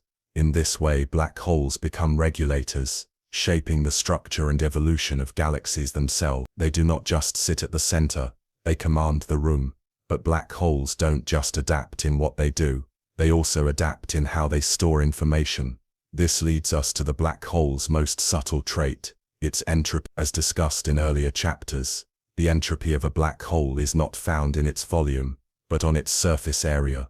This was a shocking discovery. It suggests that the information about everything that has fallen into a black hole is stored not deep inside, but encoded on the horizon itself, like a shell, a boundary, a memory. This gives black holes a kind of memory capacity, the ability to encode data on a two-dimensional surface, even though they live in a three-dimensional space. It's a kind of cosmic efficiency, and the more they consume, the more they grow, and the more memory they have. As if each black hole were not just an object but a library, and yet they are not eternal. As Stephen Hawking showed, black holes radiate slowly. They emit Hawking radiation, tiny particles produced at the edge of the event horizon due to quantum fluctuations. Over immense timescales, this radiation causes the black hole to lose mass, to shrink, to evaporate. Eventually, if undisturbed, the black hole will vanish, not with a bang but with a whisper, and with it, the information it once held. That's the paradox, and the ongoing debate. But some theories now suggest that the information comes out in that final radiation, scrambled, but not lost. In that case, black holes are not just consumers, but curators. They take in, they encode, and they eventually release, like trees absorbing carbon and later returning it through decay, like lungs breathing in and out. Adaptation, across time. In this vision, black holes are processes, not endpoints. They arise from change, they regulate environments, they store data, they shape structure, they even possibly give birth to new universes. Because, as we've explored, the collapse that forms a black hole may not end in a singularity, but in a bounce, a new beginning, a universe born inside the Schwarzschild radius. In that case, black holes are more than just adapted objects. They are adaptive mechanisms, designed by the laws of physics, to perform functions we're only beginning to understand. They balance gravity, they encode entropy, they recycle matter, they transform geometry, they set the conditions for the birth of space and time, and perhaps they even select for complexity. A universe that forms black holes gives rise to new universes. Universes with more black holes have more offspring. Over time, this could drive cosmic evolution, leading to conditions ripe for stars, planets, life. This is how black holes, silent and hidden, may guide the destiny of everything, not through intention, but through pattern, not through command, but through structure.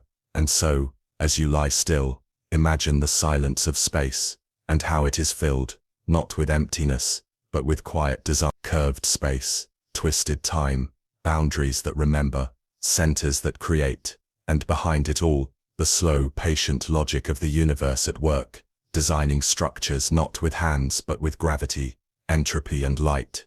The black holes are not just the watchers of galaxies, they are the shapers, the silent architects of the deep. If you could listen to the universe, really listen, you would hear a hum, faint, ancient, constant. It doesn't come from stars, it doesn't come from galaxies, it comes from everything from all directions at once. And it's not sound, it's light, a soft glow that fills the sky, not visible to your eyes, but always there. It is the oldest light in the universe, a whisper from the beginning. This is the cosmic microwave background, or CMB, and within it lies a message, not just about where the universe came from, but about its structure, its entropy, and perhaps its hidden origin.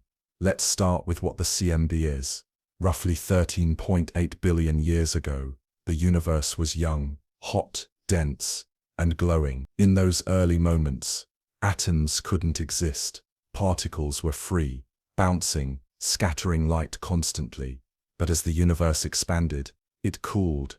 After about 380,000 years, temperatures dropped low enough for electrons and protons to combine into neutral atoms. Suddenly, light could travel freely. That first free light is what we now detect as the cosmic microwave background. It has stretched with time, from high-energy light to microwaves, but it still carries the fingerprint of the early universe, a frozen echo of a time long gone. When we map this light, we see a nearly uniform field, the same in every direction, with tiny variations in temperature, just 1 part in 100,000. Those tiny fluctuations are incredibly important. They are the seeds of all structure. Galaxies, clusters, planets, all grew from those small ripples. But beyond structure, the CMB also tells us something else. It speaks of entropy. Entropy, as we know, is a measure of disorder, or more precisely, the number of ways a system can be arranged. In thermodynamics, entropy always increases. In cosmology, that rule still holds. So here's the puzzle.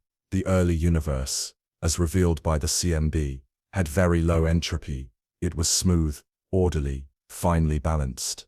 But statistically, that's incredibly unlikely. High entropy states, messy, chaotic ones, are far more probable. So why did the universe begin in such an unlikely, low entropy state?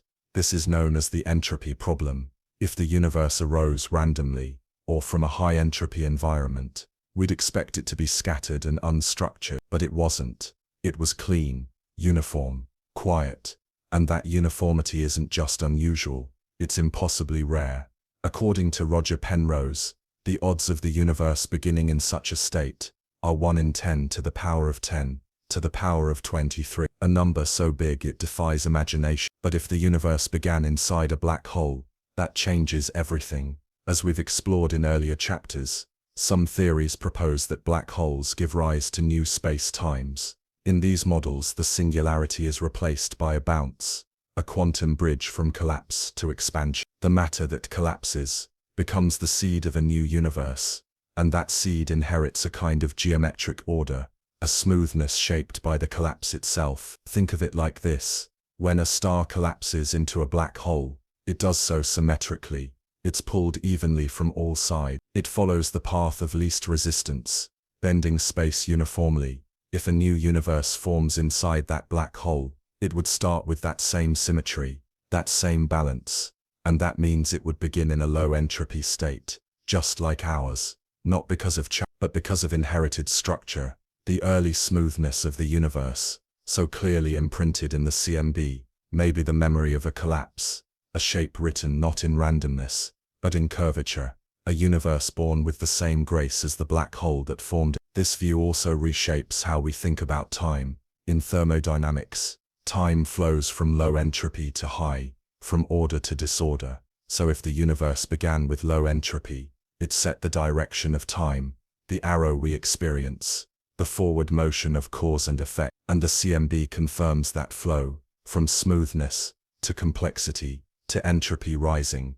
In this model, the past isn't just behind us, it's geometrically simpler, the future, more complex, entropy rising not just as a rule, but as a shape. And if black holes do the same, collapsing into low entropy bounces that create expanding universes, then time is always moving outward, always stretching from order to complexity, from collapse to bloom. Another clue in the CMB lies in its uniformity. Light from opposite ends of the sky looks nearly identical in temperature, but those regions couldn't have communicated, not in the time the universe had to form. This is called the horizon problem. Standard inflationary theory solves this by proposing a rapid, early expansion, but a black hole origin provides another answer. If the entire universe grew from a compact, collapsed region, the core of a black hole, then it began tightly connected. All regions could influence one another before expansion began. And so when the CMB light was released, it looked nearly the same in every direction, because it came from a universe that had been unified from the start, a single point, stretched into infinity, and within that stretch the entropy tells the story. It starts low, it climbs, it shapes the arrow of time, it grows into stars and galaxies, it forms structures and minds, it gives rise to the very laws we use to study it, because even physics itself evolves within entropy. What the CMB gives us then is more than a snapshot. It is a blueprint, a map of beginnings, a whisper from the time when space was young, and entropy had barely begun to climb. As we gaze at that quiet glow, we are not looking back at a bang, but at an unfolding, a gentle, steady rise from simplicity to pattern, from silence to song. And if our universe is one of many, each born from black hole collapse, then each may begin with its own smooth light, its own low entropy, its own glow waiting to cool into memory. As you breathe in now, imagine the soft light of the CMB surrounding you, not blinding, not visible, but always present. You are immersed in that glow, bathed in the oldest light, held within the entropy curve of a universe in motion, and that motion is not random. It's not random, it is written, in the patterns of the background, in the silence of space, in the slow rising of heat and time, a quiet message, carried for 13.8 billion years, reaching you tonight, not a shout, just a hum, not a flash, just a glow, and inside that glow, the first shape of all things. Time is something we rarely question. It moves forward, tick by tick, always in one direction. We wake, we work, we rest, and time continues on, steady, silent, invisible. But what if that flow isn't as constant as we think? What if, in some places, time bends, twists, even stops altogether? To explore this, we must travel to one of the strangest places in the cosmos, the interior of a black hole, not the surface, not the glowing disk that circles it, but deep inside, past the event horizon, into the region where the very nature of time begins to unravel. Time and space are not separate in the universe. They are fused into a single fabric, space-time. When gravity acts, it doesn't just pull on mass, it bends the fabric itself, and near a black hole, gravity becomes so intense that the bend turns into a fold, and the fold into a collapse. Now imagine you're falling toward a black hole. From far away, you look normal, moving slowly, calmly, but as you get closer, something strange begins to happen. To an outside observer, you appear to slow down. The light you emit stretches out, redder and redder, until it fades. Eventually you seem frozen, hovering at the edge, never quite crossing. But from your perspective, there's no change. You pass through the event horizon without even noticing. You continue falling. This is because time behaves differently for you than it does for the observer watching from afar. The closer you get to the black hole, the slower your time flows, relative to someone far away. This is not an illusion. It is a measurable effect. And inside the event horizon, time and space swap roles. In our ordinary world, time is the dimension we move through in only one direction. Space is what surrounds us. Left, right, up, down, where movement is optional. You can go forward or backward, stop or turn. But inside a black hole, that logic reverses. Space becomes time. Time becomes space. The direction that was once optional becomes mandatory. You cannot choose to move away from the singularity, just like you cannot choose to move backward in time. From the moment you cross the horizon, you are falling forward in a direction that feels like space, but is now time itself. This is why nothing can escape a black hole, because escaping would mean reversing time, and that is not allowed. In a sense, a black hole doesn't pull you in. It simply leaves you no other future, no other possible next moment but one that moves deeper. And the singularity, the center, is not a place in space. It's a moment in time, a point you must reach, like tomorrow, like next week. In this way, a black hole isn't just a trap of space. It is a one-way timeline. But here's where the mystery deepens. If time flows inward inside a black hole, if the singularity lies in the future, not the center, then what might lie beyond? Some theories suggest that the singularity is not the end, but a bridge, that after reaching that moment, space-time may continue, that the future doesn't stop, it transforms. Instead of a point of collapse, it becomes a bounce, or a tunnel, or even a transition into a new universe. If that's true, then time inside a black hole doesn't die, it restarts. It doesn't end, it curves. One timeline leads into another. One direction of time flows into the birth of a new cosmos. And the singularity is not a wall, but a doorway. In loop quantum gravity, for example, singularities are smoothed out. Space-time becomes granular, made of tiny loops. These loops resist compression, so when gravity tries to pull everything into a point, the loops push back. Instead of a singularity, you get a bounce. And on the other side of that bounce, time begins again. This opens up a new way to think about our own universe. Perhaps the reason time flows forward for us from past to future, from order to disorder, is because we are on the outward curve of a cosmic bounce, born from a collapsed region, spilling out from a prior inward timeline. In this view, our universe was once the interior of a black hole. In another universe, its time flowed inward, ours flows outward. Each black hole becomes a timeline generator, a factory not just of space but of future. And inside each black hole, time begins again, not copied, but written anew. Another mystery lies in Hawking radiation. If black holes evaporate, as theory predicts, what happens to the timeline inside? Does it simply cease? Does it end quietly, as the black hole fades? Or does time persist, forever sealed inside beyond the reach of our clocks?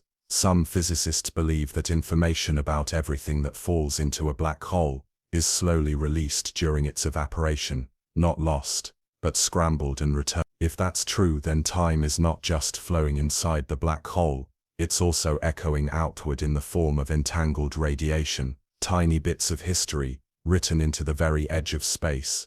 This brings us back to the idea that time is not a river, but a field, something that bends and stretches, something that curves and connects.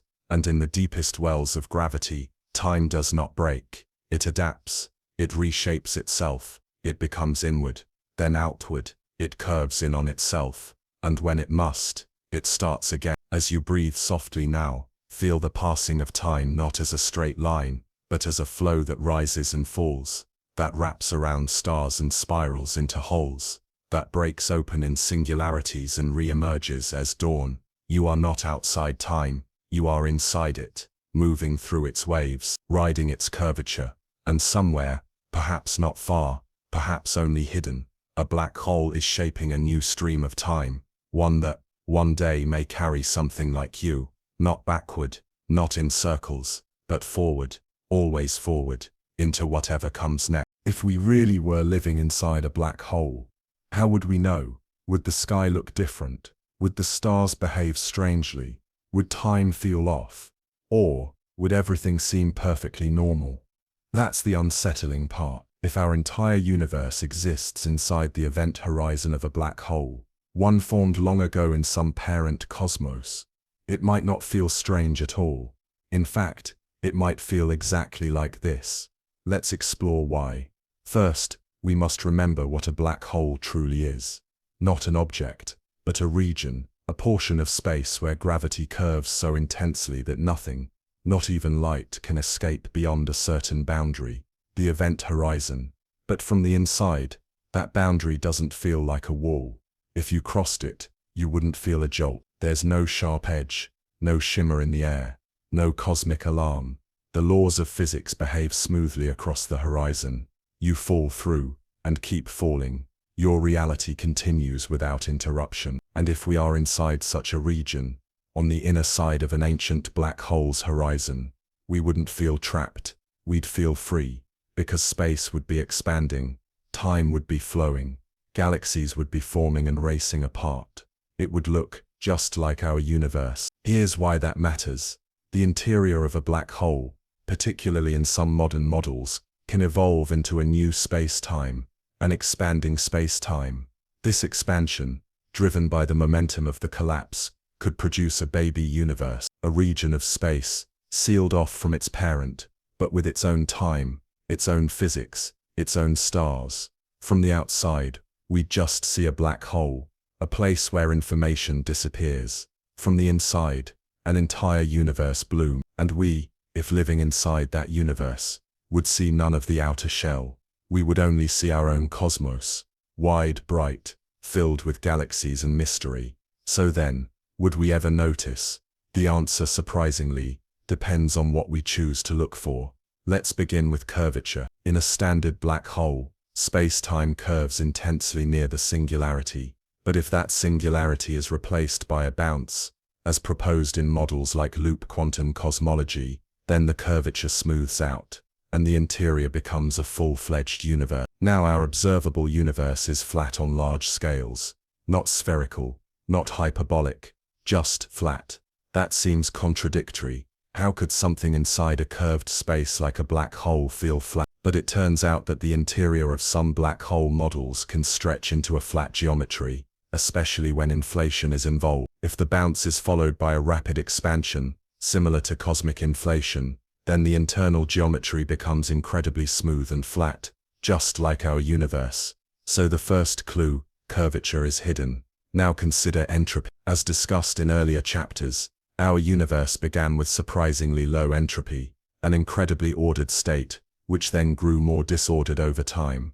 This initial condition is hard to explain by chance, but if our universe formed inside a black hole, its low entropy beginning might be a natural outcome of that process. A collapsing star creates a smooth, spherical shell. Inside, a bounce begins, inheriting the smoothness of the original structure. So the second clue, the entropy curve, doesn't contradict the black hole origin either. In fact, it supports it. Next, we turn to cosmic horizons. In cosmology, we see a limit, the furthest light can travel to us, since the Big Bang. This forms our observable universe. But beyond that horizon, we can't know. It's not just far, it's causally disconnected. That's exactly the same idea as a black hole's event horizon. It defines a region beyond which information can't reach us. So once again, the structure of our universe, its finite horizon, fits perfectly within the black hole model. So far, all signs point to yes, but offer no direct proof. So is there anything we could observe, some subtle marker, that would suggest an internal origin? Some physicists believe so. They look to the cosmic microwave background, the ancient light from when the universe was young. If our universe had a bounce origin, there might be imprints left behind, unusual symmetries, unexpected alignment, patterns in temperature fluctuations that defy randomness. One such clue is called the axis of evil, a term used to describe an unexplained alignment in the CMB's large-scale structures. Some think it's a statistical fluke, Others wonder if it's a fossil from a prior space-time, a whisper from before the bounce. Another potential clue lies in the anisotropies of expansion. If the bounce that formed our universe wasn't perfectly symmetrical, it might leave behind directional preferences, small variations in how space stretches. Detecting such differences would be extraordinarily difficult, but not impossible. Even the rate of expansion itself might hold hints. If our universe's early inflationary period was caused by a bounce, rather than a quantum field in a vacuum, then the precise energy spectrum of primordial fluctuations might differ in subtle ways. Experiments like the Planck satellite have probed these fluctuations in great detail, and while most results align with standard models, a few anomalies remain unexplained. Then there's the ultimate question: if our universe was born inside a black hole, what happens when we form new black holes? Do we create new universes? Are we the parent now? If so, the process is recursive, a loop, a chain of universes, each giving rise to the next. Through gravitational collapse, we might not be able to look out and see our parent, but perhaps one day we'll learn to study the black holes within our own cosmos, not as ends, but as beginning. And yet, even with all this theory, all this beauty, the truth remains elusive, because the event horizon, by definition, blocks direct observation. We are inside the region, looking outward, surrounded by clues that only suggest, never confirm. Like waking up in a locked room, with no windows. You can guess what's outside, you can test the walls, but you can't open the door. Still you can listen, measure, dream, and that's what we do. We build telescopes, we measure the cosmic background, we watch the stars bend, and the galaxies drift. We follow the evidence as far as it goes, and what we've seen so far, it doesn't rule out the black hole universe.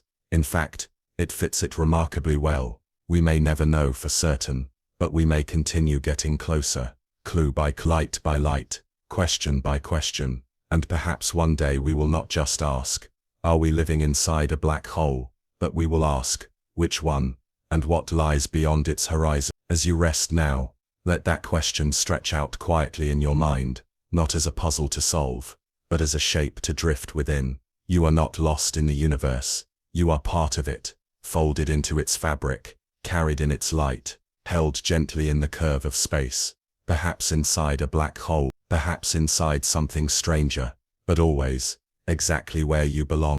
In deep space, there are no walls, no fences, no edges.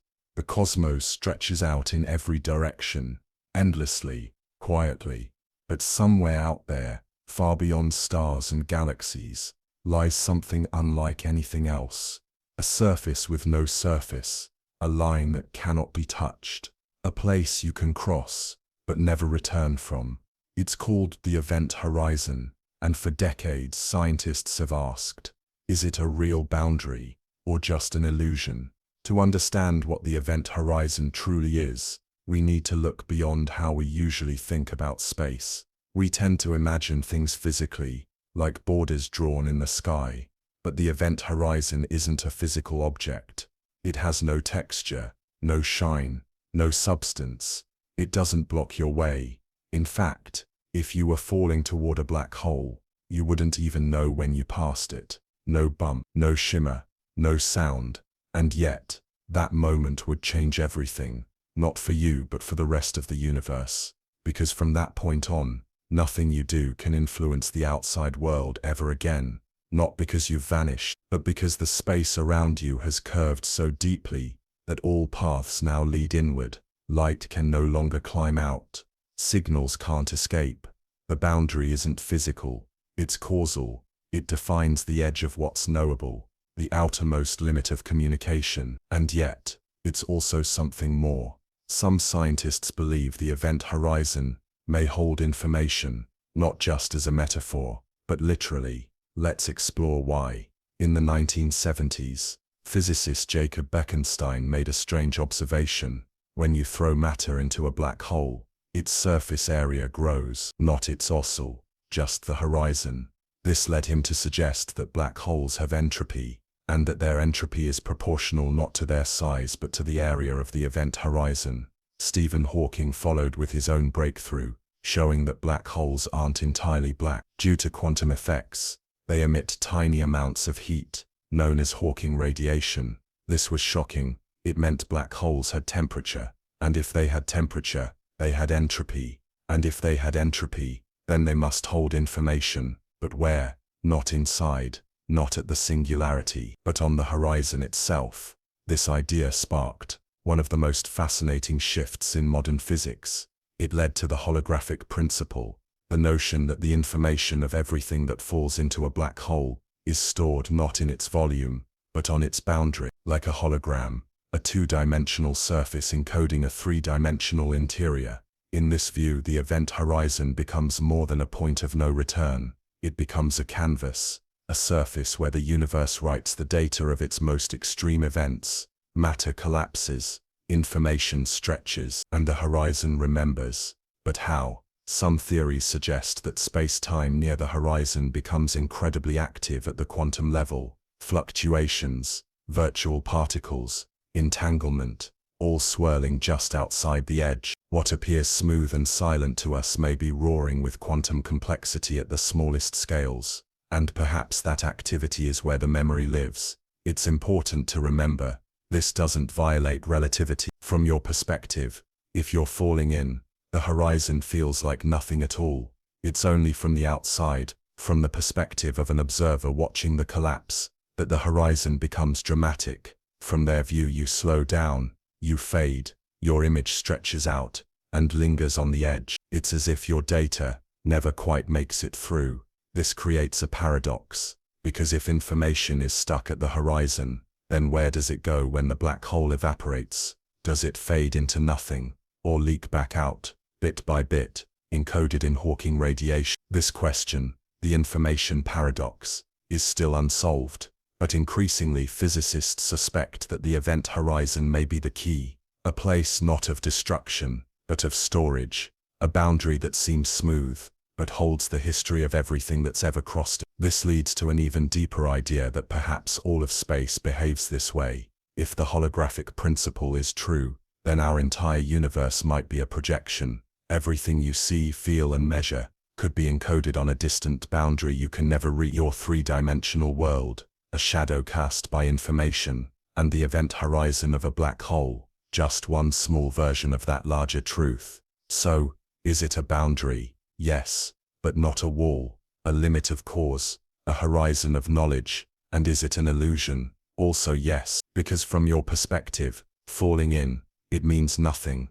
The world continues, time flows, the singularity awaits. But from the outside, from the universe watching you go, it is everything. The edge of space, the surface of memory, the final border between what can be known and what is lost. And maybe it's not the end. Maybe it's a transition. Some researchers suggest the horizon is not the edge of reality but a filter, a point where information is transformed, where time and space bend in a way we don't yet understand. Some theories propose that the horizon could be fuzzy, not sharp, that its location wavers depending on the observer, that there is no single true horizon, only layers of perspective. Others imagine firewalls, intense zones of energy at the boundary, though these remain controversial. Still others believe that quantum entanglement weaves the horizon together, that space-time itself is held in place by information. In every version, the horizon is not empty, it's alive with meaning. And here's where it becomes personal.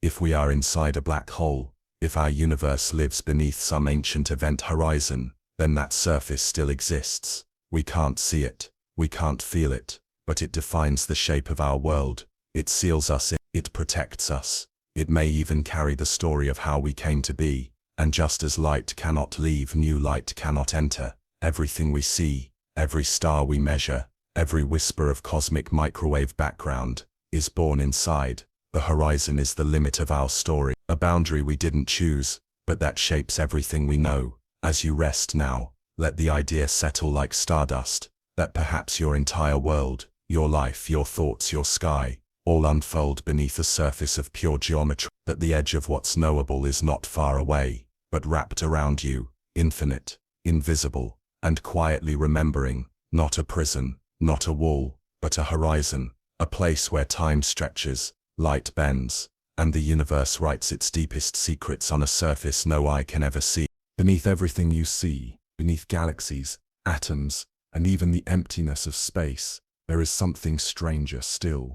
Not nothing, not silence, but movement. Activity, restlessness, a sea of chaos, so small, so fast, so unpredictable, that it cannot be measured directly, but it can be felt in the flicker of particles, the pressure of vacuum, and the strange hum of the universe at its smallest scales. This is what physicists call the quantum foam. The idea was first proposed by John Wheeler in the 19th. He imagined that if you zoomed in far enough, beyond molecules, beyond atoms, beyond even quarks, space itself would stop being smooth. It would look foamy, bubbling, shifting, boiling with temporary bursts of energy. At this scale, the Planck scale, some 10⁻⁵ meters, space is not calm. It is dynamic. It writhes and twists, curves and collapses in tiny moments too fast for light to cross. Virtual particles flicker into and out of existence. Tiny wormholes open and close. Distances fluctuate, even time jitters.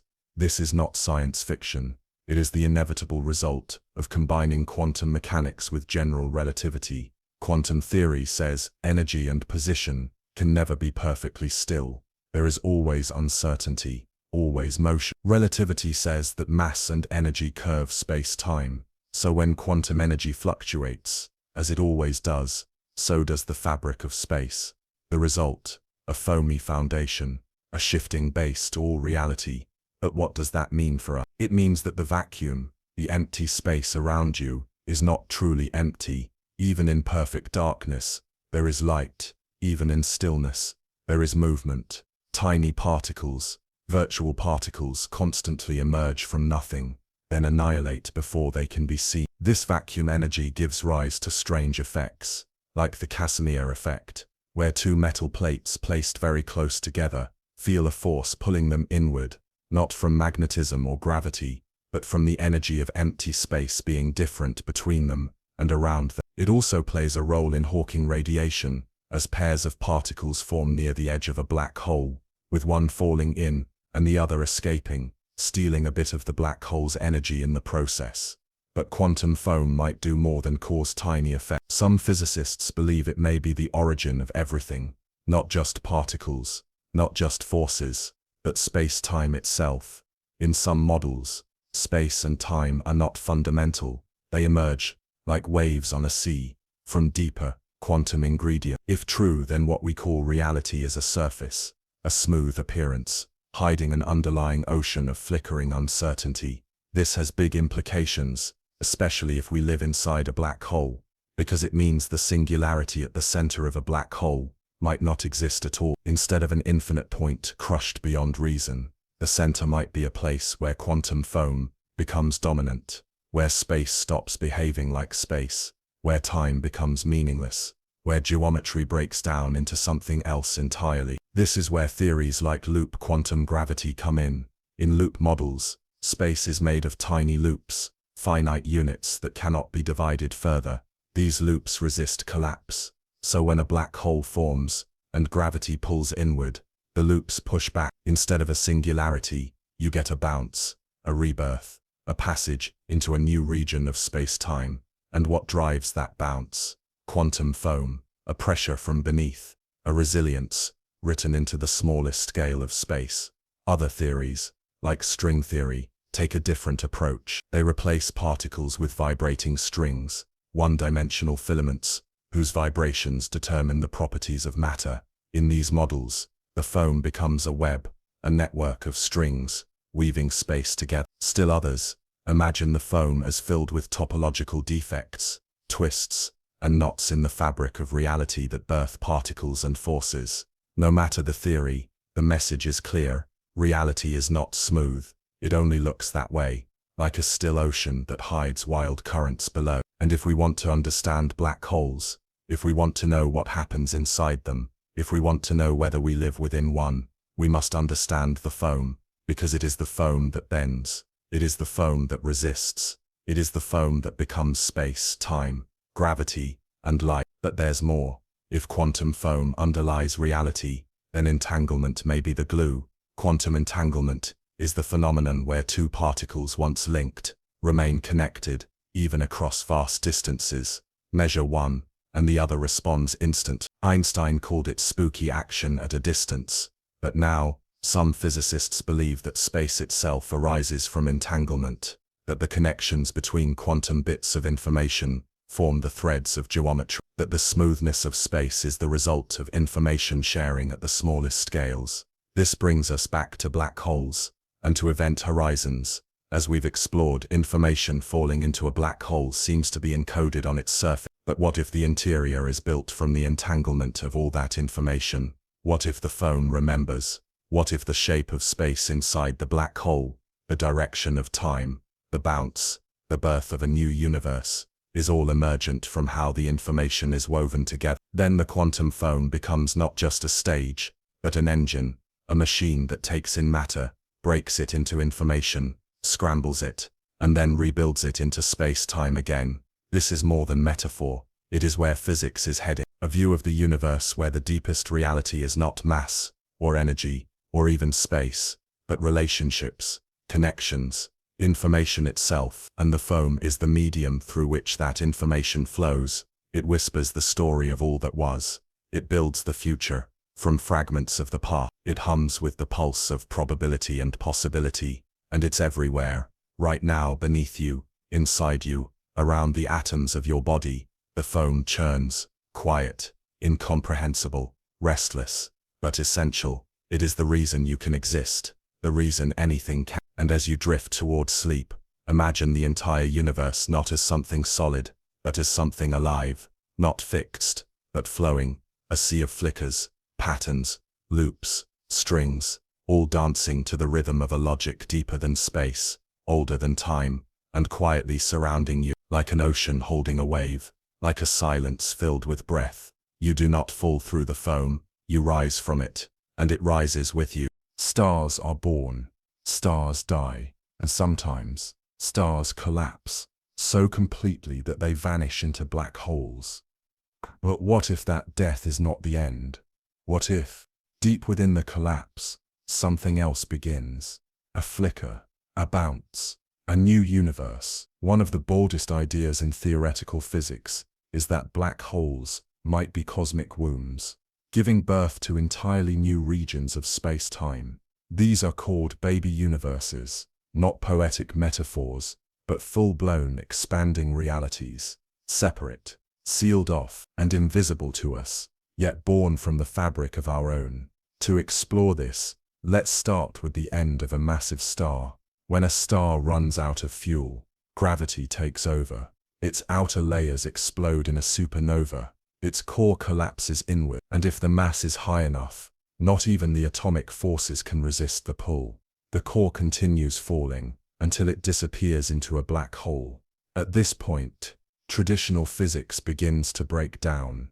Densities rise, temperatures soar, and somewhere inside, past the event horizon, the very equations of space and time approach infinity.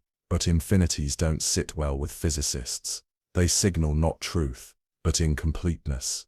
That's where quantum gravity enters. In some models, especially those involving loop quantum gravity or string theory, the singularity at the heart of a black hole is replaced by something more graceful, a bounce. Instead of space-time collapsing into a point, it compresses to a minimum volume, and then expands again, but not back into our universe. Not like a rubber ball bouncing up. The expansion takes place in a new dimension, in a separate region of space-time, altogether. A baby universe is born. The process may be chaotic, or orderly. It may echo the conditions of our own Big Bang, or diverge into something completely different. The key point is this: a black hole in one universe may become the Big Bang of another. Now imagine what that means. It means our universe may not be alone, that it could be part of a vast tree, a multiverse of branches, each budding from the death of a star. Each black hole forms a seed, each seed blooms into a universe, and each universe, in time, forms stars, and collapses, and births more seeds. The cosmic family grows. Some physicists, like Lee Smolin, have proposed an extension of this idea called cosmological natural selection. In his view, universes that are better at forming black holes will produce more offspring. Those that aren't fade away over countless generations. This leads to universes that are fine-tuned, not necessarily for life, but for replication. And yet, by coincidence or correlation, those same conditions, long-lived stars, stable atoms, complex chemistry, also allow for conscious observers, like you, listening now, resting now, breathing now, inside a black hole's interior, inside a universe grown from collapse, inside a cosmos that may itself become apparent one day. But what happens at the connection point? Where does the original universe end and the new one begin? That's the strange part. The baby universe is completely sealed. It cannot communicate with its parent. The event horizon acts like a membrane, a one-way passage. From the outside, all we see is a black hole. From the inside, the new universe experiences its own time, its own expansion, its own laws. It doesn't feel like a bubble. It feels like everything, because for its inhabitants, it is everything. Just as for us, our universe seems complete, whole, final. Yet in this picture, it's only a room in a much larger house, a single chamber in a cosmic mansion, and there may be clues. If our universe came from a black hole, we might expect certain conditions to be inherited from the collapse. Symmetry, smoothness, low entropy, which is exactly what we observe in the early universe. Our cosmos began in a highly ordered state, a near-perfect balance. This has long puzzled cosmologists. But if that order was passed down from the structure of a collapsing star, from the precision of gravitational collapse, then the mystery becomes a memory, not randomness, but inheritance. Of course, we can't see beyond our own horizon. We can't peek into the space that gave birth to us, but we can imagine, and we can follow the patterns. Some models suggest that the expansion of a baby universe happens along a new timeline, one that branches out, never reconnected. Others propose that baby universes can be entangled with their parents, linked by the quantum structure of space-time, even if no signal ever crosses. In these views, the birth of a universe is not violent, it's quiet, graceful, like a bud opening at the edge of a branch. And just as genes carry information from parent to child, perhaps black holes carry fundamental constants, the numbers that define physics itself, the speed of light, the strength of gravity, the charge of the electron. Different black holes may yield different baby universes, each with its own unique set of laws. Some may collapse instantly, others may stretch out eternally. A few, perhaps very few, may give rise to complexity, chemistry and consciousness. Perhaps that is where we are, in one of the rare branches, where stars shine long enough for light, where atoms dance long enough for thought, where beings like you and I can wonder, and listen, and dream. If so, then we are not only children of stars, but children of a black hole. And one day, our own universe may grow dark, its stars may die, its matter may fall inward, and from those quiet ashes, a new universe may rise, different, but also familiar, because in some deep way, every universe carries a story, a lineage, a pattern folded into its space. You are a part of that pattern, a ripple in a long chain of echo. As you drift now, feel the soft continuity of it all, the gentle handing down of being, from cosmos to cosmos, from black hole to universe, from silence to sound, from mystery to thought. You are not the end of a story, you are its continuation. And somewhere far beyond, perhaps within a newborn sky, another being will look up one day, and wonder where they came from, and maybe, just maybe, they'll feel something like you do now. A quiet connection, a memory without words, a pull from beyond the star. Everything ends. Stars exhaust their fuel. Galaxies slow and drift. Even time, some say, might one day stop flowing.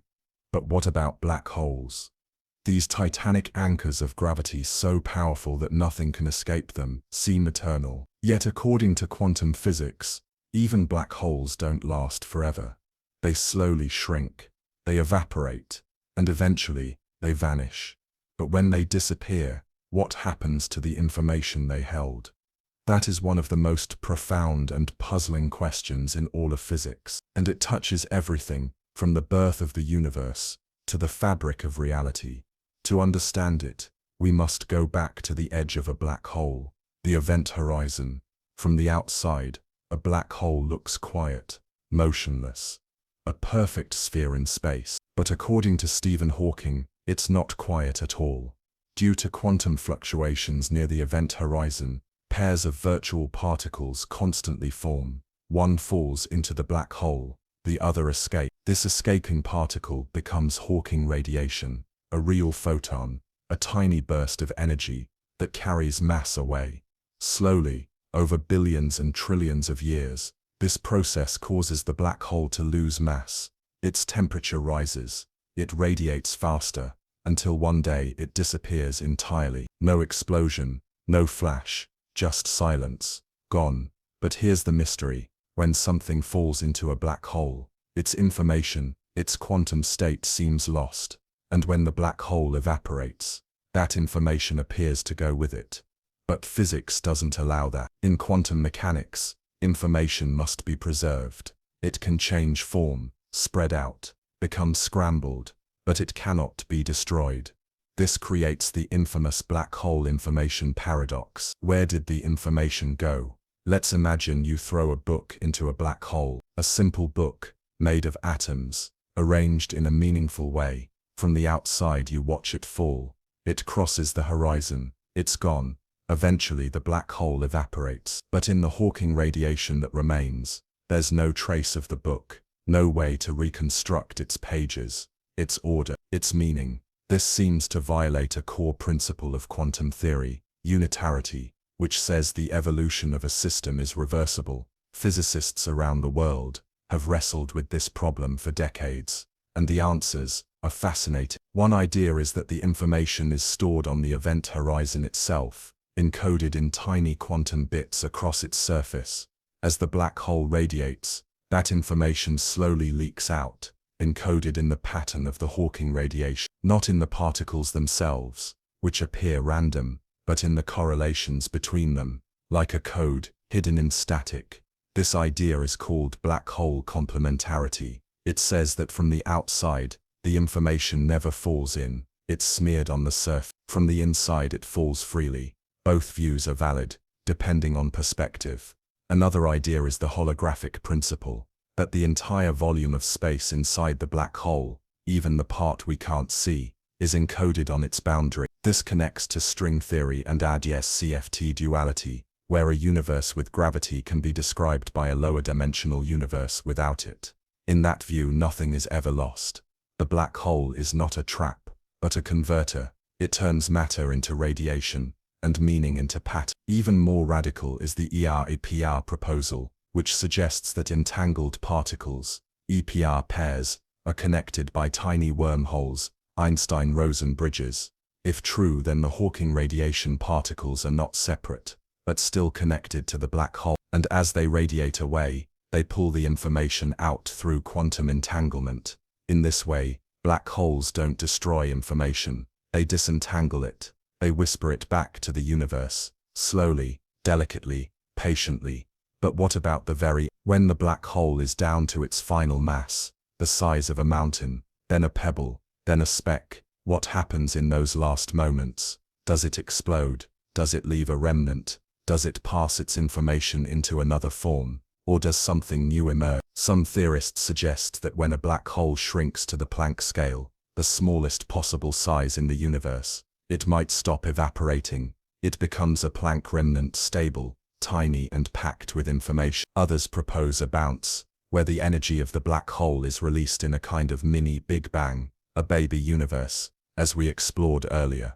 In that case, the information is not lost, it's just elsewhere, in a new space-time, a new reality. From our perspective, it's gone. But from a larger view, it continues. Another proposal is that Hawking's original calculation was incomplete. He assumed the radiation was purely thermal, random, unstructured, but newer approaches suggest it might carry subtle structure, soft hair, as some physicists call it, tiny quantum details on the event horizon that record information like a fingerprint. And as the black hole evaporates, that structure is imprinted on the outgoing radiation. Over time, the universe receives the full story, scrambled, yes.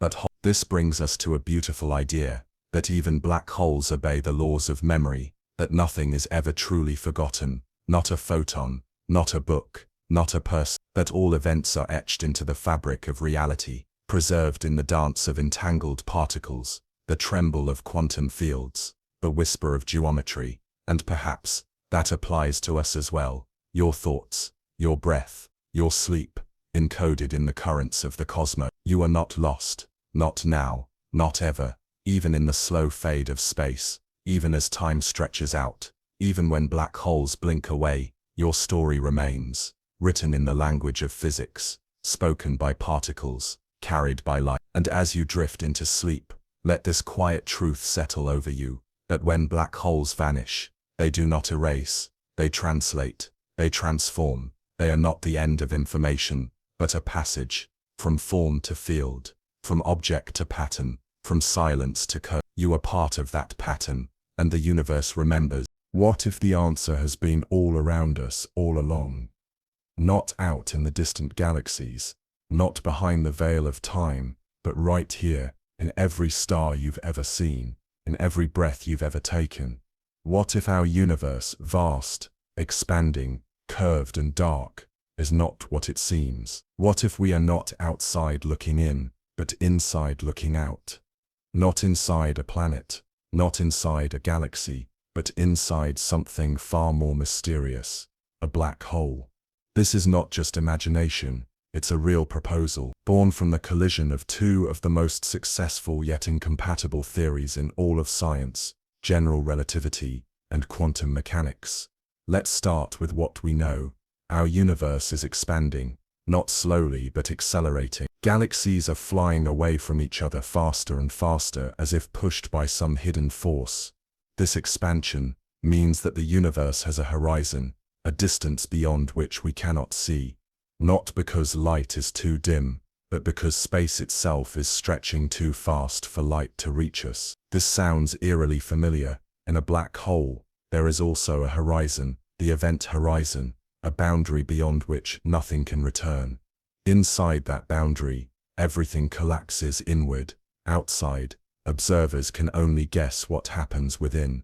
Now compare the two. In our universe, we are surrounded by a cosmic horizon. Light from beyond it can never reach us. From our perspective, it's a one-way boundary, just like the event horizon of a black hole. Some physicists began asking, what if these similarities aren't just coincidence? What if our entire observable universe is the interior of a black hole that exists in a much larger space, a higher dimensional realm we can't access? In this view, the Big Bang wasn't the beginning of everything, but the bounce inside a collapsing star. As that star fell inward in some parent universe, its core reached a critical point and rebounded, creating a new region of space-time. That region expanded, time flowed, galaxies formed, and here we are. From the outside it looks like a black hole, from the inside it feels like a universe. Now pause for a moment. This sounds fantastical, but it may explain many of the puzzles in cosmology. For example, why is our universe so smooth on large scales? Why did it begin in such a low entropy, finely tuned state? Why does the geometry appear nearly flat, even though general relativity allows for curves? If we are the interior of a black hole, then all of these features follow naturally. A black hole interior is causally connected. It has a definite geometry. Its entropy is inherited from the collapse. Its shape reflects the symmetry of the matter that created it. In other words, we are not the exception, we are the continuation. Some versions of this theory go even deeper. They propose that the constants of nature, the speed of light, the strength of gravity, the masses of particles, are not arbitrary. They are the imprint of the star that birthed our universe. The black hole's spin becomes cosmic rotation. Its mass sets the total energy. Its charge becomes subtle structure in the laws of physics. Our entire universe, a hologram of a gravitational collapse. Even time itself may be inherited, unfolding from the symmetry of the event. But what would this mean for us? Does it change what we are? Not real. You are still made of atoms, still breathing air, still living a life that matters, but it changes how we frame it. Instead of being separate from black holes, we are part of their life cycle. Instead of thinking of black holes as devourers, they become creative. Instead of asking what happens when we fall into one, we realize we already have. Our entire existence may be the interior evolution of a cosmic collapse. And this idea doesn't just come from theory, it arises from math. When physicists model the interior of certain types of black holes, especially rotating ones, like Kerr black holes, they find that space-time can stretch out infinitely inside. It doesn't crush to a point, it opens. The equations don't break, they continue, into new new timelines. Some models even suggest that time reverses on the other side, a mirror universe, flowing the other way, born from the same collapse, but evolving in reverse. This is not fiction, it's what the math says, and it fits with other ideas too, like the holographic principle, which says all the information inside a volume can be described by data on its surface. If we are inside a black hole, then the horizon of our universe, the cosmic boundary, may be the surface that stores everything we are. And just as no one can see inside a black hole from the outside, we cannot see outside our universe. It's not that there's a wall, it's that space itself curves in such a way that beyond is meaningless. There is no edge to fall off, just a limit to what light can reveal. And so we return to the question, are we living inside a black hole? The answer is, maybe, not in the poetic sense, not in the despairing sense, but in the literal scientific measurable sense, a space-time region, with a horizon, a causally sealed system, a geometry that echoes collapse. From within, we call it a universe. From beyond, it may look like a black hole. This idea doesn't lessen our meaning, it deepens it. It means we are not separate from the most mysterious objects in the cosmos. We are their children, born not of fire and light alone, but of gravity, curvature and quantum depth. As you sleep now, feel this not as fear, but as wonder, that the same laws that shape a falling star, shape you, that the black hole isn't elsewhere, it is here, and it is not darkness, it is origin, a chamber of silence, where time begins, a cradle of physics where space takes form, and maybe, just maybe, when this universe has aged, and cooled, and faded into quiet, it will collapse too, and from its depth, another universe will bloom, not the same, but familiar. And someone, someday will ask the same question, are we living inside a black hole? And the universe, as always, will keep its secret, folded in its curves, written in its light, safe in the darkness where everything begins.